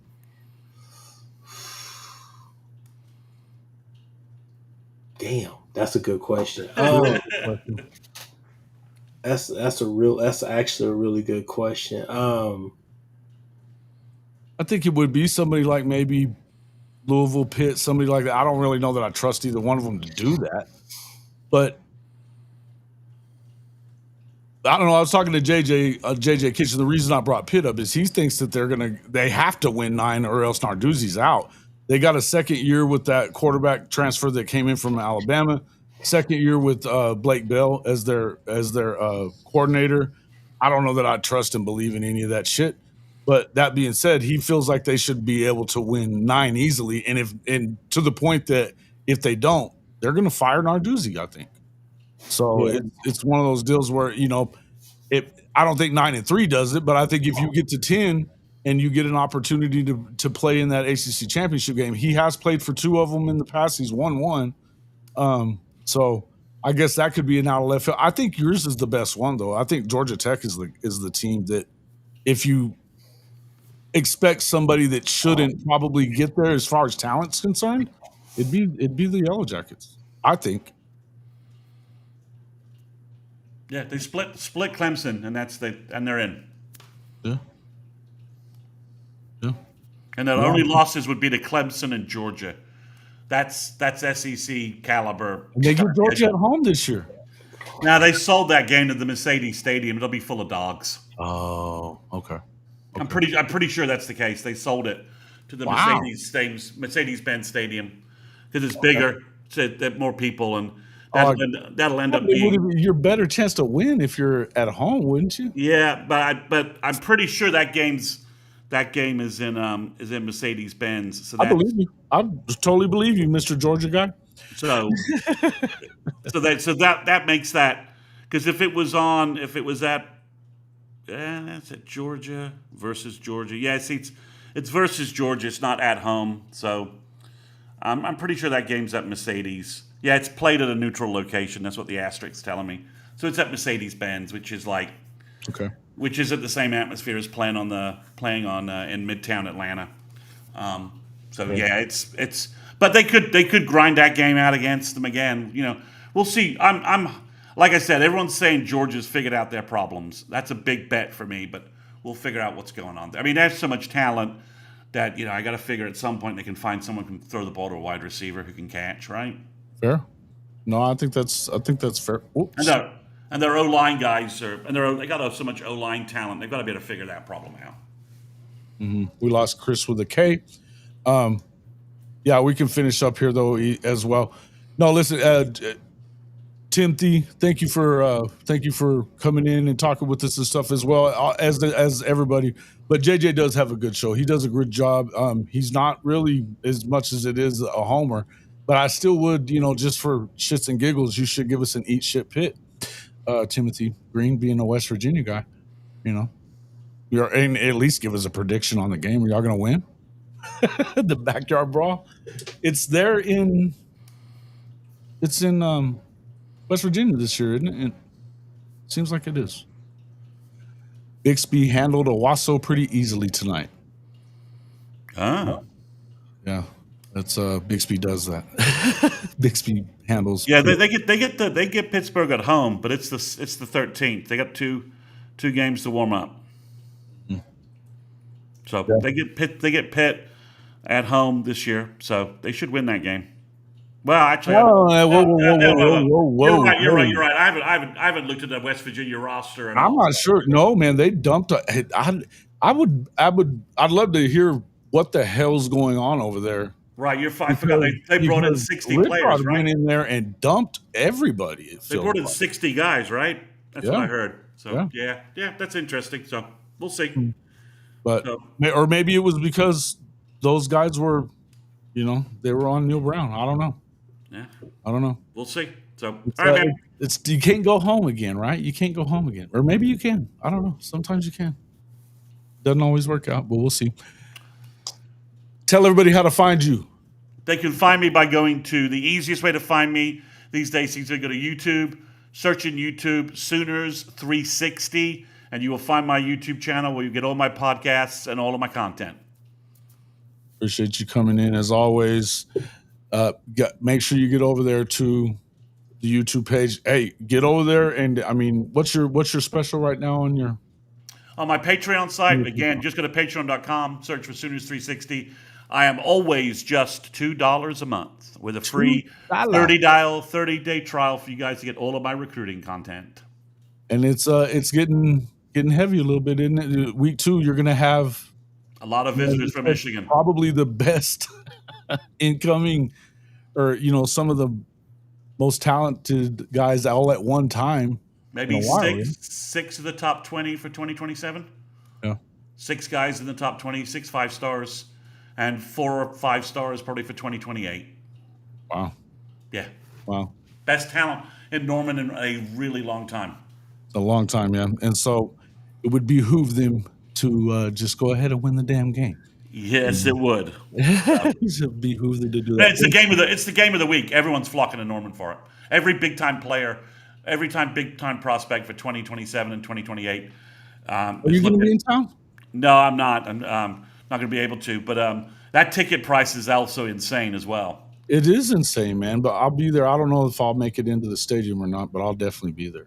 Yeah, it's like $400 or $500 a ticket. It's wild. It's wild how much it's going to be, but I don't know. I mean, I'll probably be. I'll figure a way out to do that. But we got next week we got 2 hours next week to dwell on that game. Oh yeah, and Carlos is in here talking this shit already. We're not talking to you today, Carlos. No, man, appreciate everybody coming in. Thank you, Chris Mason, for joining us. Chris, for Kchris at the Horns Down podcast. This has been Sooner Intel. We'll see you all on the next one.